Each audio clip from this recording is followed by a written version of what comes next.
വര സുഗുണാലയ രാമ ശ്രീ രഘുവര സുഗുണാലയ രാമ ശ്രീ രഘുവര സുഗുണാലയ രാമ സാരസി ജലോചന വിലോചനാഭ ശ്രീ രഘുവര സുഗുണാലയ രാമ സാരസി ജലോചന വിലോചനാഭ ശ്രീ രഘുവര സുഗുണാലയ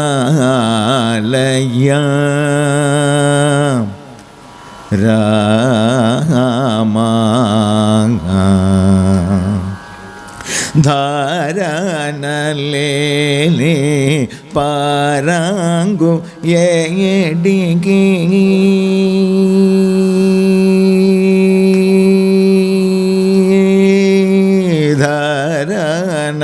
ധാരാനലേനെ പാരാങ്കു ഏടികി ധാരാനലേനെ പാരാങ്കു ഏടികി ധാരാനലേനെ പാരാങ്കു ഏടികി ബിരാനനു ബ്രോവകരാധവദ ബിരാനനു ബ്രോവകരാധവദ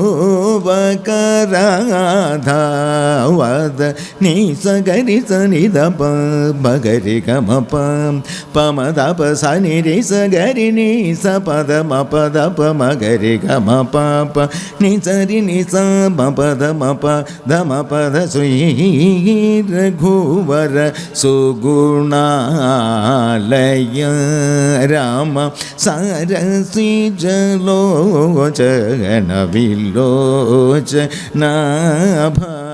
ശ്രീ രഘുവര സുഗുണാലയ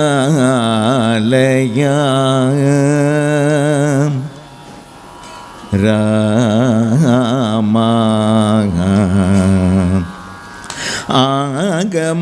ആഗമമൂല അവനി ജലോല ആഗമമൂല അവനി ജലോല ആഗമമൂല അവനി ജലോല ആഗമമൂല അവനി ജലോല ആഗമമൂല അവനി ജലോല വേഗമുതലിസിഗോ ത്യാഗരാജാർച്ചിത വേഗമുതലിസിഗോ ത്യാഗരാജാർച്ചിത നീ സഗരി സനിധ പഗരി ഗമ പമദപ സനി രി സഗരി നി സപദ മപദ പമഗരി ഗമ പ നി സരി നി സ മപദ മപ ധമ പദ ശ്രീ രഘുവര സുഗുണാലയ രാമ സാരസി ജലോചന വിലോചനാഭ ശ്രീ രഘുവര സുഗുണാലയ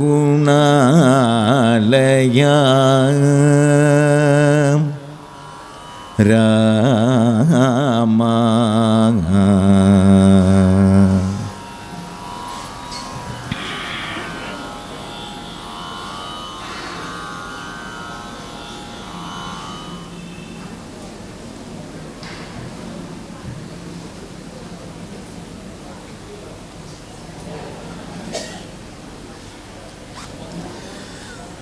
അപ്പോൾ നമ്മളിപ്പോൾ വർഷങ്ങളോളമായി മുഖാമുഖം കാണുന്നു. മാത്രമല്ല ധാരാളം പ്രഭാഷകരുമുണ്ട്. അപ്പം മിക്കവാറും പറഞ്ഞു തന്നെയായിരിക്കും. നമുക്കതെല്ലാം ആവശ്യം ഈ അടുത്ത കാലത്തല്ല മുമ്പേ ഉണ്ട്, പക്ഷെ ഇപ്പം കൂടുതലായിട്ട് നമ്മുടെ സനാതനധർമ്മത്തിനെതിരായിട്ട് സനാതനധർമ്മത്തെ അപമാനിച്ചുകൊണ്ട് ധാരാളം പോസ്റ്റുകൾ FBയിലും ഒക്കെ കാണാനുണ്ട്. എന്നാൽ ഇത് മറ്റു മതക്കാരാണോ? അല്ലല്ല, ഇതിൽ മറ്റു മതക്കാർക്ക് പങ്കൊന്നുമില്ല, ഇതൊക്കെ നമ്മുടെ ആൾക്കാർ തന്നെ. അപ്പം അതിന് വ്യക്തമായ മറുപടി പറയുക. ഞാൻ യൂട്യൂബിലപ്പം ചെയ്യാറുണ്ട്, ഓരോന്ന് കണ്ടാൽ അപ്പം കൊടുക്കാറുണ്ട്. പോരാ, ഓരോ പ്രഭാഷണ സ്ഥലത്ത് ചെല്ലുമ്പോഴും ഇതിനെപ്പറ്റി വിശദീകരിക്കുക തന്നെ വേണം. കാരണം എന്താണ്, ഈ പറഞ്ഞ ആൾക്കാർ ചിലർ ഡോക്ടറേറ്റ് കിട്ടിയ ആൾക്കാരായിരിക്കും, ചിലർ ചില സ്വാമിജിമാരായിരിക്കും. അപ്പം ഇതൊക്കെ കേമമാണെന്ന് ജനങ്ങൾ തെറ്റിദ്ധരിക്കും. നമ്മൾ ആര് പറയുന്നു എന്നുള്ളത് നോക്കുക വേണ്ട, എന്ത് പറയുന്നു അതാണ് നോക്കേണ്ടത്. ആൾ പണ്ഡിതനായിരിക്കാം, ജ്ഞാനിയായിരിക്കാം, ഒക്കെ ആയിരിക്കാം, പക്ഷെ പറയുന്നത് വേണ്ടാത്തതാണെങ്കിൽ അല്ലേ. ഇപ്പം അമ്മ നമ്മളെ നോക്കി വളർത്തി കഷ്ടപ്പെട്ട് വളർത്തി വലുതാക്കുന്നു. അമ്മ പറയാണ്, അതിനെ കൊണ്ടേക്കളാ. ശരിയാണോ? അത് കേൾക്കണോ? ഭാര്യയെ കൊണ്ടേക്കാനേ അത് ഒഴിവായിക്കളാ, നമുക്ക് വേറെ നോക്കാം എന്ന് പറഞ്ഞാൽ കേൾക്കാൻ പറ്റുമോ? അമ്മയാണ് സംഗതി ശരി, അതൊഴിച്ച് ബാക്കിയുള്ളതൊക്കെ കേൾക്കാം അല്ലേ. അപ്പോൾ ഭാര്യ പറയുന്നത്, ഭാര്യയുടെ വാക്ക് കേട്ട് അമ്മയെയും ഒഴിവാക്കണ്ട, അമ്മയുടെ വാക്ക് കേട്ട് ഭാര്യയെയും ഒഴിവാക്കണ്ട. അപ്പം അമ്മയാണ് പറഞ്ഞ് എന്ന കാരണത്താൽ ഇത് ഒഴിവാക്കാൻ പറ്റില്ല. കാരണം മക്കളൊക്കെ ഉണ്ട്, ഈ മക്കൾക്ക് അച്ഛനില്ലാതാവില്ലേ, അത് പറ്റൂ എന്ന് പറഞ്ഞ പോലെ പണ്ഡിതനാണ് സംഗതിക്ക് ശരിയാ, പക്ഷെ വേണ്ടാത്ത പറഞ്ഞാൽ എന്തു ചെയ്യും? അതാണ് ഭീഷ്മര് പറഞ്ഞത്, തെറ്റ് ചെയ്താൽ ആചാര്യനാണെങ്കിലും ശാസിക്കേണ്ടി വരും. ഭീഷ്മരും പരശുരാമനും തമ്മിലുള്ള യുദ്ധത്തിൽ പരശുരാമൻ പറഞ്ഞു, ക്ഷത്രിയ വംശത്തെ 21 പ്രാവശ്യം മുടിച്ചവനാണ് ഞാൻ. അപ്പം ഭീഷ്മരെന്താ പറഞ്ഞത്? ശിഷ്യനാണ് ഭീഷ്മര്. അന്നൊരു ഭീഷ്മരെ പോലെ ഒരാളോ ഇല്ലാത്തത് അങ്ങയുടെ ഭാഗ്യം എന്നാണ് പറഞ്ഞത്. ഗുരുവും ശിഷ്യനാണ്. എന്നിട്ടാണ് യുദ്ധം തുടങ്ങിയത്. യുദ്ധം തുടങ്ങിയപ്പോഴോ ആദ്യം പരശുരാമൻ്റെ പാദത്തിൽ നമസ്കരിച്ചിട്ടാണ് യുദ്ധം ചെയ്യുന്നത്. എങ്ങനെ ഈ നമസ്കാരം? യുദ്ധത്തിനൊരു നമസ്കാര മുറയുണ്ട്. ആദ്യം ഒരു അസ്ത്രം എടുത്ത് പാദത്തിലേക്ക് അയക്കുക, പാദത്തിൻ്റെ തൊട്ട് മുന്നിൽ വീണ്, അത് നമസ്കാരമാണ്. അങ്ങനെ നമസ്കരിച്ചതിന് ശേഷമാണ് പിന്നെ യുദ്ധത്തിന് ഇറങ്ങിയത്. അപ്പം നമ്മൾ നമ്മുടെ കാര്യങ്ങളൊക്കെ ചെയ്യണം, അംഗീകരിക്കേണ്ടവരെ അംഗീകരിക്കണം. പക്ഷേ വേണ്ടാത്തത് പറഞ്ഞാൽ, വ്യക്തമായ ഉറപ്പ് നമുക്കുണ്ടെങ്കിൽ വേണ്ടാത്തത് പറഞ്ഞാൽ നമ്മൾ നിഷേധിക്കണം. ഇപ്പോൾ ഓരോന്നായിട്ട് നോക്കാം. ഇപ്പോൾ അശ്വമേധം, എല്ലാവരും അശ്വമേധം എന്ന് പറഞ്ഞാൽ എന്താണ് ഉദ്ദേശിച്ചിരിക്കുന്നത്? കുതിരയെ അഴിച്ചങ്ങോട്ട് വിടും. ആ കുതിര ഇങ്ങനെ സഞ്ചരിക്കും, ഓരോ സ്ഥലത്തു കൂടി സഞ്ചരിക്കുമ്പോൾ ആരെങ്കിലും കുതിരയെ പിടിച്ച് കെട്ടിയാൽ ഈ കുതിരയെ വിട്ട രാജാവ് യുദ്ധം ചെയ്യാൻ പോകും. യുദ്ധത്തിൽ ഒന്നില്ലെങ്കിൽ വിട്ട ആൾ ജയിക്കും, അല്ലെങ്കിൽ പിടിച്ച് കെട്ടിയ ആൾ ജയിക്കും. മിക്കവാറും വിട്ട ആൾ തന്നെയാണ് ജയിക്കുക. കാരണം എന്താ? അതിന് ത്രാണിയുണ്ടെങ്കിലേ കുതിരയെ വിടുള്ളൂ. അങ്ങനെ കുതിര ലോകം മുഴുവൻ ചുറ്റി സഞ്ചരിച്ച്, അതായത് അതിൻ്റെ പരിധിയുണ്ട്, അതൊക്കെ ചുറ്റി സഞ്ചരിച്ച് ഇവിടെ എത്തും. ഇതാണ് അശ്വമേധം. അത് കഴിഞ്ഞാൽ പിന്നെ വൈകുന്നേരം അതിനെ വധിക്കണം എന്നാണ്. വധിച്ചു കഴിഞ്ഞ് ചത്ത കുതിരയോടൊപ്പം രാജ്ഞി അന്തി ഉറങ്ങണമെന്നാണ്. ആ കഥയിൽ അതേമാതിരി എടുത്തിട്ട് പ്രചരിപ്പിച്ചു കൊണ്ടാണ് ഇരിക്കുന്നത്. എന്നാൽ സുകുമാർ അഴീക്കോടിൻ്റെ തത്വമസി എന്ന് വായിച്ചു കഴിഞ്ഞാൽ നമുക്കതിൻ്റെ സംഗതികളൊക്കെ പറ്റും. അശ്വമേധം പ്രകാശത്തിൻ്റെ വ്യാപനം എന്നാണ് അർത്ഥം. രാവിലെ സൂര്യൻ ഉദിച്ചാൽ അശ്വമേധയായി, അവസാനിക്കുന്നവരെ. അശ്വമേധം കഴിഞ്ഞ് രാത്രിയായാലോ പ്രകാശമില്ല, അപ്പോഴാണ് അശ്വം മരിച്ചു എന്ന് പറയുന്നത്. ഇതാണ് അശ്വമേധം. പിന്നെ രാജ്ഞിമാരെന്ത് ചെയ്യണം? അശ്വത്തിനോടൊപ്പം ചത്ത കുതിര, ഈ ചത്ത കുതിര പറഞ്ഞ രാത്രിയാണ്. രാത്രി അശ്വത്തിനോടൊപ്പം ശയിക്കണം എന്ന് പറഞ്ഞാൽ എന്താണ് അർത്ഥം? അവിടെ അശ്വം തന്നെ പ്രകാശമാണ്. പ്രകാശത്തിനോടൊപ്പം ഏത് പ്രകാശം? ജ്ഞാനപ്രകാശം, അറിവ്. എന്ന് വെച്ചാൽ വേദപാരായണവുമായിട്ട് കിടക്കണം. വേദപാരായണമൊക്കെ നടത്തിയതിന് ശേഷം കിടന്നുറങ്ങണം. ഇതാണ് വേദപരമായ അർത്ഥം. പക്ഷേ അതിനെ രാജാവിൻ്റെ അധികാര പരിധിയിലേക്ക് കൊണ്ടുവന്നപ്പോൾ അപ്പോഴാണ് ഈ കുതിരയെ പറഞ്ഞു വിടുന്ന സമ്പ്രദായം ഉടലെടുത്തത്. പിന്നെ കുതിരയെ വൈകുന്നേരം വധിക്കും എന്നാണ്. വധിക്കില്ല. കാരണം ലക്ഷണമൊത്ത കുതിരയെ വിടുന്നത്, അതിന് പണം കുറച്ചുണ്ട്. ഇന്നല്ല പണ്ടും അങ്ങനെ തന്നെയാണ്. ലക്ഷണമൊത്ത കുതിരയെ കിട്ടാൻ വിഷമമാണ്. അങ്ങനെ ലക്ഷണമൊത്ത കുതിരയെ വധിക്കില്ല. പകരം എന്ത് ചെയ്യും? സ്വർണം കൊണ്ടൊരു കുതിരയെ ഉണ്ടാക്കും. എന്നിട്ട് കുതിരയെ അതിലേക്ക് ആവാഹിക്കും. എന്നിട്ട് അത് വധിക്കും. അതാ ചെയ്യുക. രാത്രി രാജ്ഞി വേദപാരായണമായിട്ട്, അത് ചില പ്രത്യേക ദിവസങ്ങളിൽ, എല്ലാ ദിവസമൊന്നുമില്ല, ചില പ്രത്യേക ദിവസങ്ങളിൽ രാജ്ഞി വേദപാരായണം, അല്ലെങ്കിൽ ഗുരുനാഥന്മാർ ചെന്ന് ഗുരുനാഥന്മാരോട് സംശയിച്ച് അറിവുമായിട്ട് ബന്ധപ്പെടുക. വേദം സ്വന്തം വായിക്കുക മാത്രമല്ല, അവിടെ പുരോഹിതന്മാരുണ്ടാകും, രാജപുരോഹിതന്മാരുണ്ടാവും. ആ പുരോഹിതന്മാർ അവിടെ ചെന്ന് രാജ്ഞിക്ക് ജ്ഞാനോപദേശം നടത്തും, രാജ്ഞിയുടെ ചോദ്യങ്ങൾക്കെല്ലാം മറുപടി പറയും. അതിന് ചില പ്രത്യേക ദിവസങ്ങളുണ്ട്. ആ ദിവസത്തെയാണ് അശ്വമേധം എന്ന് പറയുന്നത്. രാജാവിൻ്റെ അധികാരപരിധിയിലേക്ക് കൊണ്ടുവന്നപ്പോഴാണ് ഈ കുതിരയെ വിടലും ഒക്കെ. അപ്പോൾ കുതിരയെ വധിക്കുക എന്ന് പറഞ്ഞാൽ വധിക്കലൊന്നുമില്ല, സാധാരണഗതിയിൽ ഇരുട്ടായി, അതാണ് അർത്ഥം. ഇരുട്ടിൽ ശയിക്കുക എന്ന് പറഞ്ഞാൽ ഇരുട്ടിൽ വേദത്തോടുകൂടി ശയിക്കുക എന്ന് പറഞ്ഞാൽ വേദത്തോടു കൂടി ഇരിക്കുക. വേദം, അറിവ്, ജ്ഞാനപ്രകാശം, അതായത് വിജ്ഞാനപ്രദമായ എന്തെങ്കിലും കാര്യത്തിൽ അന്ന് രാത്രി രാജ്ഞി ഇടപെട്ടുകൊണ്ടിരിക്കും എന്നാണ് അർത്ഥം. ഇനി വാക്യാർത്ഥത്തിലെടുത്തുകൊണ്ടുള്ള ഈ അശ്വമേധ യജ്ഞത്തിൽ കുതിരയെ വധിക്കാറില്ല. കാരണം അങ്ങനെ ഒരു ജീവിയെ വധിക്കുന്ന സമ്പ്രദായമില്ല, യജ്ഞത്തിന് വേണ്ടിയിട്ട് വധിക്കുന്ന സമ്പ്രദായമില്ല. അത് അധർമ്മമാണ്. രാജാക്കന്മാരും നായാട്ടിനൊക്കെ പോകാറുണ്ട്, അതൊക്കെ ശരിയാണ്. അത് പല കാരണങ്ങൾ കൊണ്ട്. മൃഗയാ വിനോദം, നായാട്ട്, വേട്ട, ഇത് മൂന്നും ഒന്നാണെങ്കിലും വ്യത്യസ്തമാണ്. അതും ഇതുമായിട്ട് ബന്ധപ്പെടുത്താൻ പറ്റില്ല. കുതിരയെ ഒരിക്കലും വധിക്കില്ല. കാരണം കുതിര ശക്തിയുടെ പ്രതീകമാണ്. എത്ര കണ്ട് ശ്രേഷ്ഠമായ കുതിരകളുണ്ടോ അത്രയും രാജാവിന് അഭിമാനമാണ് സ്വത്തിൻ്റെ കാര്യത്തിൽ. അതൊക്കെ തൻ്റെ സ്വത്താണല്ലോ. അങ്ങനെയുള്ളൊരു കുതിരയെ കൊല്ലുകയും ചെയ്യില്ല. അപ്പം അതിന് പകരം കുതിരയെ ആവാഹിക്കും ഒരു ലോഹത്തിൻ്റെ കുതിര രൂപത്തിൽ, അത് മിക്കവാറും സ്വർണമായിരിക്കും. എന്നിട്ട് അതിനെ വധിക്കുക, അതിൻ്റെ കണ്ഠം മുറിക്കുക, എന്നിട്ട് ബാക്കി ക്രിയകൾ ചെയ്യുക. അല്ല, കുതിരയെ ഒന്നും കൊല്ലില്ല. പക്ഷേ കേൾക്കുന്ന കഥയിൽ കുതിരയെ കൊല്ലാറുണ്ട് എന്നാണ്. ഇല്ല, അങ്ങനൊരു സംഭവമില്ല. അതൊക്കെ അതെന്താ കാരണം വിചാരിച്ചാൽ, ഇപ്പം രാമായണത്തെ സംബന്ധിച്ച് പറയുകയാണെച്ചെങ്കിൽ, ശ്രീമകാരാമായണം പുരാ വിരിഞ്ച വിരചിതം 100 കോടി ഗ്രന്ഥമുണ്ടില്ലതു ഭൂമി തന്നിൽ. അങ്ങനൊരു വരിയില്ലേ അതിൽ? ശ്രീ മഹാരാമായണം പുരാ വിരിഞ്ച വിരചിതം, ബ്രഹ്മാവിനാൽ രചിക്കപ്പെട്ട ആ രാമായണം 100 കോടി ഗ്രന്ഥമാണ്. എന്താ ഈ 100 കോടി ഗ്രന്ഥം എന്ന് പറഞ്ഞാൽ? ഒരു ഗ്രന്ഥം എന്ന് പറഞ്ഞാൽ 32 അക്ഷരമുള്ള ഒരു ശ്ലോകം എന്ന് വെച്ചാൽ അനുഷ്ടുപ്പ് വൃത്തത്തിലുള്ള ഒരു വരിയിൽ 8 അക്ഷരം. അങ്ങനെ 4 വരി കൂടിയ ഒരു ശ്ലോകത്തിനെയാണ് ഒരു ഗ്രന്ഥം എന്ന് പറയുന്നത്. അങ്ങനെ 100 കോടി ഗ്രന്ഥമുണ്ടെന്നാണ്. 100 കോടി ശ്ലോകമുണ്ട്. വാൽമീകി നമുക്ക് എത്രയാണ് തന്നിട്ടുള്ളത്? 24,000. 1,00,000 പോലും ഇല്ല, വളരെ കുറച്ച് അല്ലേ? അപ്പം പിന്നെ എന്ത് ചെയ്യണം? ഓരോ സംഭവം വരുമ്പോഴും നമ്മൾ മനനം ചെയ്യണം. ശ്രവണം, മനനം, നിധിധ്യാസനം. കേൾക്കണം, അതിനെപ്പറ്റി ചിന്തിക്കണം, ചിന്തിച്ചിട്ട് ഉറപ്പിക്കണം. ചിന്തിക്കുന്നത് എങ്ങനെയായിരിക്കണം? സത്യം, ധർമ്മം, ന്യായം, യുക്തി, ശാസ്ത്രം. ഇതിൻ്റെ അടിസ്ഥാനത്തിൽ നമ്മൾ ചിന്തിച്ചിട്ട് വേണം ഒരു തീരുമാനത്തിലെത്താൻ. ചിന്തിക്കുന്നത് തെറ്റിപ്പോയാൽ അബദ്ധമായിപ്പോയി. ചിന്തിക്കുന്നത് തെറ്റിയാൽ അബദ്ധമാവും. കാരണം ഒരാൾ നേരെ വിപരീതം ചിന്തിച്ച് എന്ത് ചെയ്യും? ഒന്നും ചെയ്യാൻ നിവൃത്തിയില്ല.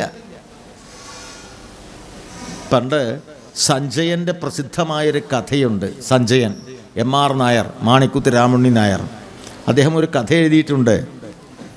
ഒരു അധ്യാപകൻ, ഒരു പള്ളിയിലച്ഛനൊക്കെയാണ് അദ്ദേഹം.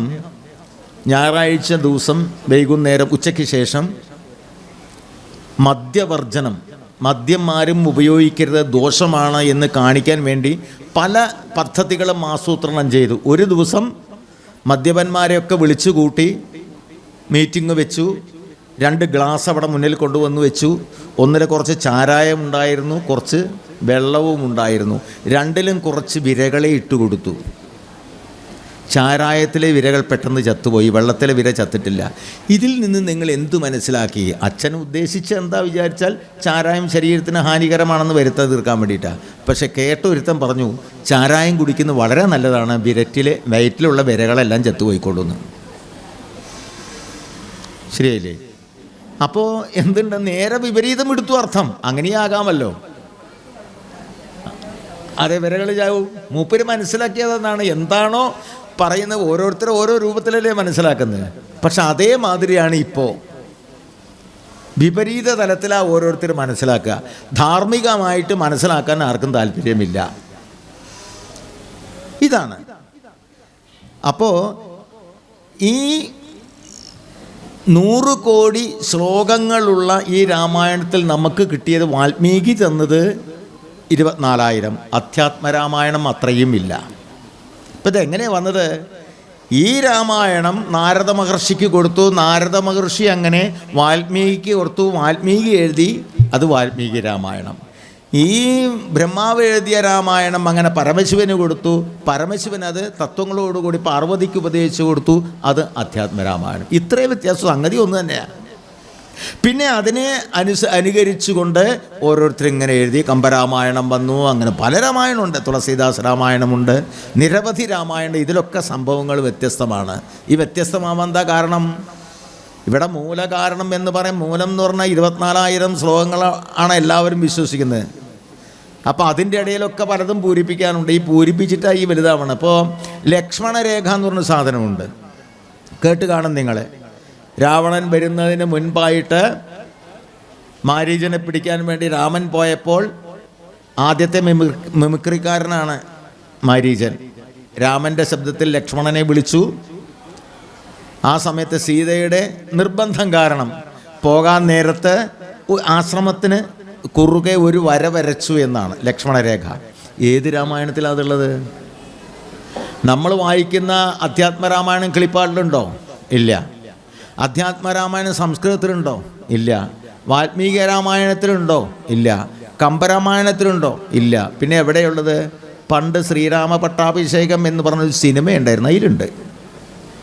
പ്രേം നസീറൊക്കെ അഭിനയിച്ച പഴയൊരു സിനിമ, അതിലുണ്ട്. വേറെ ഏതെങ്കിലും കണ്ടേക്കാം, പക്ഷെ അതിന് ദോഷം പറയാനില്ല.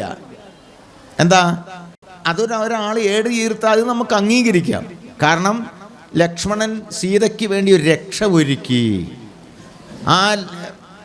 ഇതങ്ങോട്ട് ചാടിക്കടക്കാൻ നോക്കുമ്പോഴേക്കും അഗ്നി ആളിക്കത്തുകയാണ് ചെയ്യുന്നത്. രാവണൻ അങ്ങോട്ട് കിടക്കാൻ പറ്റുന്നില്ല.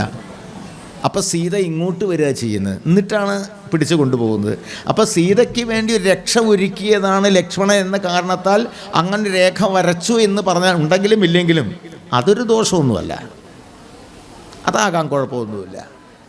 പക്ഷേ അതൊക്കെ നമുക്ക് അംഗീകരിക്കാം. ഉണ്ടാകാം, അങ്ങനെ ചെയ്തിരിക്കാം, ചെയ്തിട്ടില്ലായിരിക്കാം, അതൊക്കെ അംഗീകരിക്കാം. പക്ഷേ വേറെ ചില കാര്യങ്ങളാണ്. രാമൻ മാംസം ഭക്ഷിച്ചിരുന്നു എന്ന് കഴിഞ്ഞ പ്രാവശ്യം ഞാൻ വന്ന് പറഞ്ഞത്. ഇപ്പം പറയാൻ വേറെ കാരണമുണ്ട്. പല പ്രധാനപ്പെട്ട വ്യക്തികളും, ഒരു സ്വാമിജി പോലും പറഞ്ഞു അങ്ങനെ രാമൻ മാംസം ഭക്ഷിച്ചിരുന്നു എന്ന്. അതിശക്തമായിട്ട് ഞാൻ അതിനെ എതിർത്തുകൊണ്ട് വീഡിയോ ചെയ്യുകയും ചെയ്തു. പോത്ത് കഴിച്ചിട്ടുണ്ട്, പന്നി കഴിച്ചിട്ടുണ്ട്, മാൻ കഴിച്ചിട്ടുണ്ടെന്നൊക്കെ പറയണം. നേരെ കണ്ട മാതിരിയായി പറയണത്. നടക്കാൻ പോണ കാര്യമാണോ? കാരണം രാമൻ പോകുന്ന സമയത്ത് സത്യം ചെയ്തിട്ട് പോകുന്നുണ്ട്. ചതുർദശി വർഷാണി വത്സ്യാമി വിജനേ വനേ മധുമൂല ഫലൈർജീവൻ ഹിത്വാ മുനിവദാമിഷം. 14 വർഷം മുനികളെ പോലെ മധുമൂല ഫലൈർജീവൻ, തേന്, കിഴങ്ങ്, പഴം എന്നിവ മാത്രം ഭക്ഷിച്ചുകൊണ്ട് ഞാൻ കഴിയുന്നതാണ്. പിന്നെ എങ്ങനെയാ മാംസം ഭക്ഷിക്കുക? പിന്നെ വേറൊരിക്കൽ കൂടി പറയുന്നുണ്ട്. അത് ജാബാലി എന്ന് പറയുന്ന ഒരു ബ്രാഹ്മണനുമായുള്ള സംവാദ സമയത്ത് രാമൻ പറയുന്നുണ്ട്, ഇങ്ങനെ ഈ കായ്കറി, പച്ചക്കറികൾ, ഈ കായ്കനികളൊക്കെ കഴിച്ചാണ് ഞാൻ ഇവിടെ ജീവിക്കുന്നതെന്ന് പറയുന്നുണ്ട്. മാത്രവുമല്ല, രാമലക്ഷ്മണന്മാരെ കൂട്ടിക്കൊണ്ടുപോകാൻ വേണ്ടി വിശ്വാമിത്ര മഹർഷി വന്ന സമയത്ത്, വനത്തിലൂടെ പോകുന്ന സമയത്ത് വിശപ്പും ദാഹവും ഇല്ലാതിരിക്കുവാൻ വേണ്ടി 2 മന്ത്രങ്ങൾ ഉപദേശിച്ചു. ബല, അതിബല, അല്ലേ? അത് കൈവശമുണ്ട്, പിന്നെന്തിനാ വേറെ സാധനം തരുന്നത്? അത് സീതയ്ക്കും കൂടി ഉപദേശിച്ചു കൊടുത്താൽ പോരെ? പ്രശ്നം തീർന്നില്ലേ? രാമലക്ഷ്മണന്മാർക്ക് നേരത്തെ ഉണ്ട്, പിന്നെന്തിനാ വെറുതെ എങ്ങനെ കൊന്നു തിന്നെ? ഇല്ല. പിന്നെ അധ്യാത്മരാമായണത്തിൽ തന്നെ, നമ്മൾ വായിക്കുന്ന രാമായണത്തിൽ തന്നെ കൈകേയി ദശരഥനോട് പറയുന്നൊരു കാര്യമുണ്ട്. ഭൂപതി വീരൻ ജടാവൽക്കലം പൂണ്ടു താപസവേഷം ധരിച്ചു വനാന്തരെ കാലം 14 സംവത്സരം വാഴണം മൂലഫലങ്ങൾ ഭുജിച്ചു മഹീപതേ. ഭൂപതി വീരനായ രാമൻ ജടാവൽക്കലം പൂണ്ട് എങ്ങനെയാണ്? മൂലഫലങ്ങൾ ഭുജിച്ചു കഴിയണം. മൂലം കിഴങ്ങ്, ഫലം പഴം എന്ന് പറയുന്നുണ്ട്. എന്തിനാ അങ്ങനെ പറഞ്ഞത്? കൈകേയി എന്ന് പറഞ്ഞ കഥാപാത്രത്തെ നമുക്ക് മനസ്സിലാക്കാൻ പറ്റിയിട്ടില്ല, അതാണ് പ്രശ്നം. കൈകേയി ദുഷ്ടയൊന്നുമല്ല. രാമൻ ആരാണ് എന്ന് മനസ്സിലാക്കി അത് മറക്കാത്ത ഒരേ ഒരു കഥാപാത്രമാണ് കൈകേയി. രാമൻ ആരാന്ന് എപ്പോൾ മനസ്സിലാക്കി? വിശ്വാമിത്രൻ വരുന്ന സമയത്ത് തന്നെ മനസ്സിലാക്കി. സാക്ഷാൽ ഹരിനാരായണൻ തന്നെയാണ് രാമൻ. ഇപ്പം വന്നത് ഭഗവാന്റെ യോഗമായാദേവി അങ്ങ് മിഥിലാപുരിയിലുണ്ട്, അവരെ തമ്മിൽ യോജിപ്പിക്കാനാണ് വരുന്നത്, രാവണവധമാണ് ഉദ്ദേശം എന്നൊക്കെ വസിഷ്ഠൻ പറയുന്നുണ്ട്. അപ്പം അത് എല്ലാവരും കേൾക്കേണ്ട. ഭക്തിമാരൊക്കെ അവിടെ സദസ്സിലിരിക്കുന്നുണ്ട്, മഹർഷിമാരൊക്കെ ഉണ്ടാവും രാജാവിൻ്റെ കൂടെ സദസ്സിലിരിക്കുന്നു. അത് കേട്ട് മനസ്സിലാക്കിയിട്ട് മറക്കാത്ത ഒരാൾ കൈകേയി മാത്രമാണ്. അപ്പം രാവണവധമാണ് രാമൻ്റെ ഉദ്ദേശമെങ്കിൽ അതിന് രാമനെ സജ്ജമാക്കണം. സജ്ജമാക്കാൻ കൈകേയിക്കേ കഴിയൂ. എന്താ കാരണം? പുത്രവാത്സല്യം കൊണ്ട് ഇതൊന്നും ശ്രദ്ധിക്കില്ല കൗസല്യ. രാമനെ പറഞ്ഞു വിടാൻ പറ്റില്ല, അതൊക്കെ എന്തെങ്കിലും ആയിക്കോട്ടെ, എൻ്റെ മകൻ എൻ്റെ കൂടെ വേണം എന്നുള്ളതാണ് പറയുക. രാമൻ പോയാൽ കൂടെ ലക്ഷ്മണനും പോകും. അപ്പോൾ സുമിത്രയ്ക്കും തന്നെ പറ്റില്ല, ലക്ഷ്മണൻ പോയി കഴിഞ്ഞാൽ എൻ്റെ മകൻ എൻ്റെ കൂടെ വേണം തന്നെയാണ്.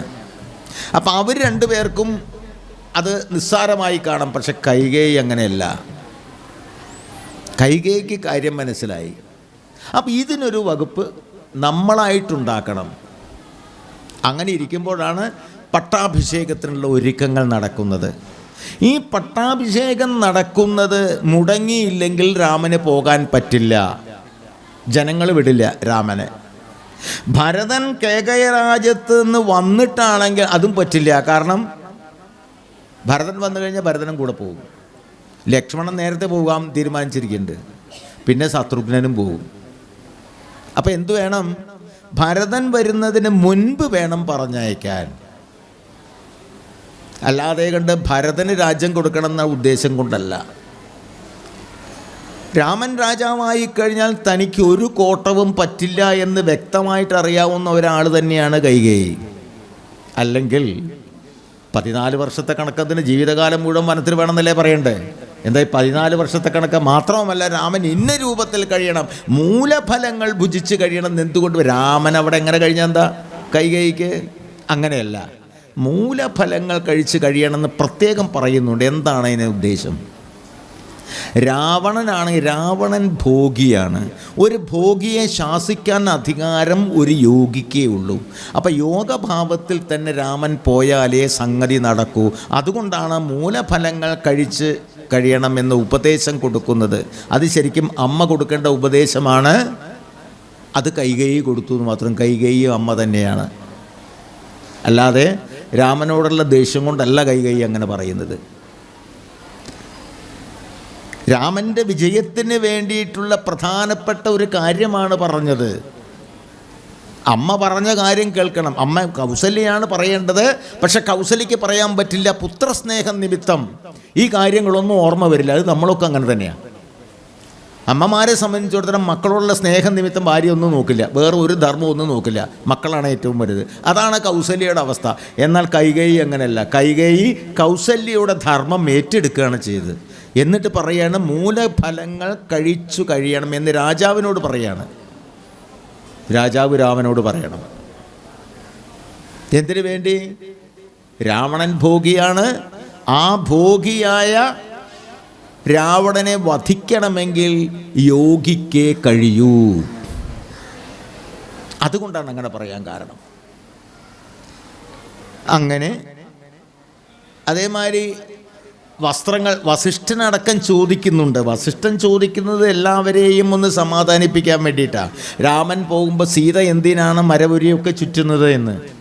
അതിന് പിന്നിലൊരു മനഃശാസ്ത്രമുണ്ട്.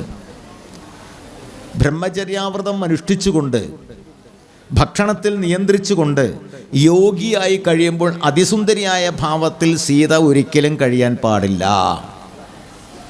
അത് അപകടം ക്ഷണിച്ച് വരുത്തും. അതാണ് പാണ്ഡുവിൻ്റെ കാര്യത്തിൽ നമ്മൾ കണ്ടത്. കുന്തിയും മാദ്രിയും 2 ഭാര്യമാരുണ്ട്. ശാപം കിട്ടി. സ്ത്രീയെ സ്പർശിച്ചാൽ ശിരസ് പൊട്ടിത്തെറിച്ച് മരിക്കുമെന്ന ശാപം കിട്ടിയപ്പോൾ തൻ്റെ സൗന്ദര്യത്തെ ഒളിച്ചു വെച്ചും കൊണ്ടാണ് 2 പേരും എന്ന് വെച്ചിട്ടുണ്ടെങ്കിൽ അങ്ങനെ അണിഞ്ഞൊരുങ്ങും ചെയ്യില്ല. അങ്ങനെയാണ് നടന്നിരുന്നത്. പക്ഷേ ഒരിക്കൽ മാദ്രി കുളിച്ച് വരുന്ന സമയത്ത് ആ രൂപം കണ്ടപ്പോഴാണ് അതവരെ അടക്കി പിടിച്ച് വരുന്ന പാണ്ഡു ഇവളെ ആലിംഗനം ചെയ്യും, ഉടനെ മരിക്കുകയും ചെയ്തു. ശിരസ് പൊട്ടിത്തെറിച്ച് മരിക്കുക എന്ന് പറഞ്ഞിട്ടുണ്ടെങ്കിൽ സമ്മർദ്ദം കൂടുക. സമ്മർദ്ദം കൂടുമ്പോഴാണല്ലോ ഈ തലച്ചോറിന് സംബന്ധമായിട്ടുള്ള അസുഖങ്ങളൊക്കെ വരിക. ഈ ഒരു ഭാഗം കുഴയലും പെട്ടെന്ന് മരിക്കലൊക്കെ അങ്ങനെ ഉണ്ടാകുന്നതാണ്. അങ്ങനെ മരിച്ചു. അതാണ് ശിരസ് പൊട്ടിത്തെറിച്ച് മരിക്കുക എന്ന് പറഞ്ഞാൽ അങ്ങനെയാണ്. ഈ ഞരമ്പുകൾക്ക് മുഴുവൻ അപകടം പറ്റുന്ന ആ രോഗം പെട്ടെന്ന് പിടിയിട്ട് മരിച്ചു എന്നാണ്. അപ്പോൾ ഇവിടെ മരണമില്ലെങ്കിലും ഒരു സ്വന്തം ഭാര്യനെ അതിസുന്ദരിയായ ഭാവത്തിൽ നടക്കുന്ന സമയത്ത് അത് പ്രശ്നമാണ്. അതുകൊണ്ട് പ്രാകൃതവേഷം മതി, ഈ മരപുരിയൊക്കെ ചുറ്റിക്കഴിഞ്ഞിട്ടൊക്കെ മതി, അങ്ങനെ സുന്ദരിയായിട്ട് നടക്കൊന്നും വേണ്ട എന്നൊരു തത്വം അതിലുണ്ട്.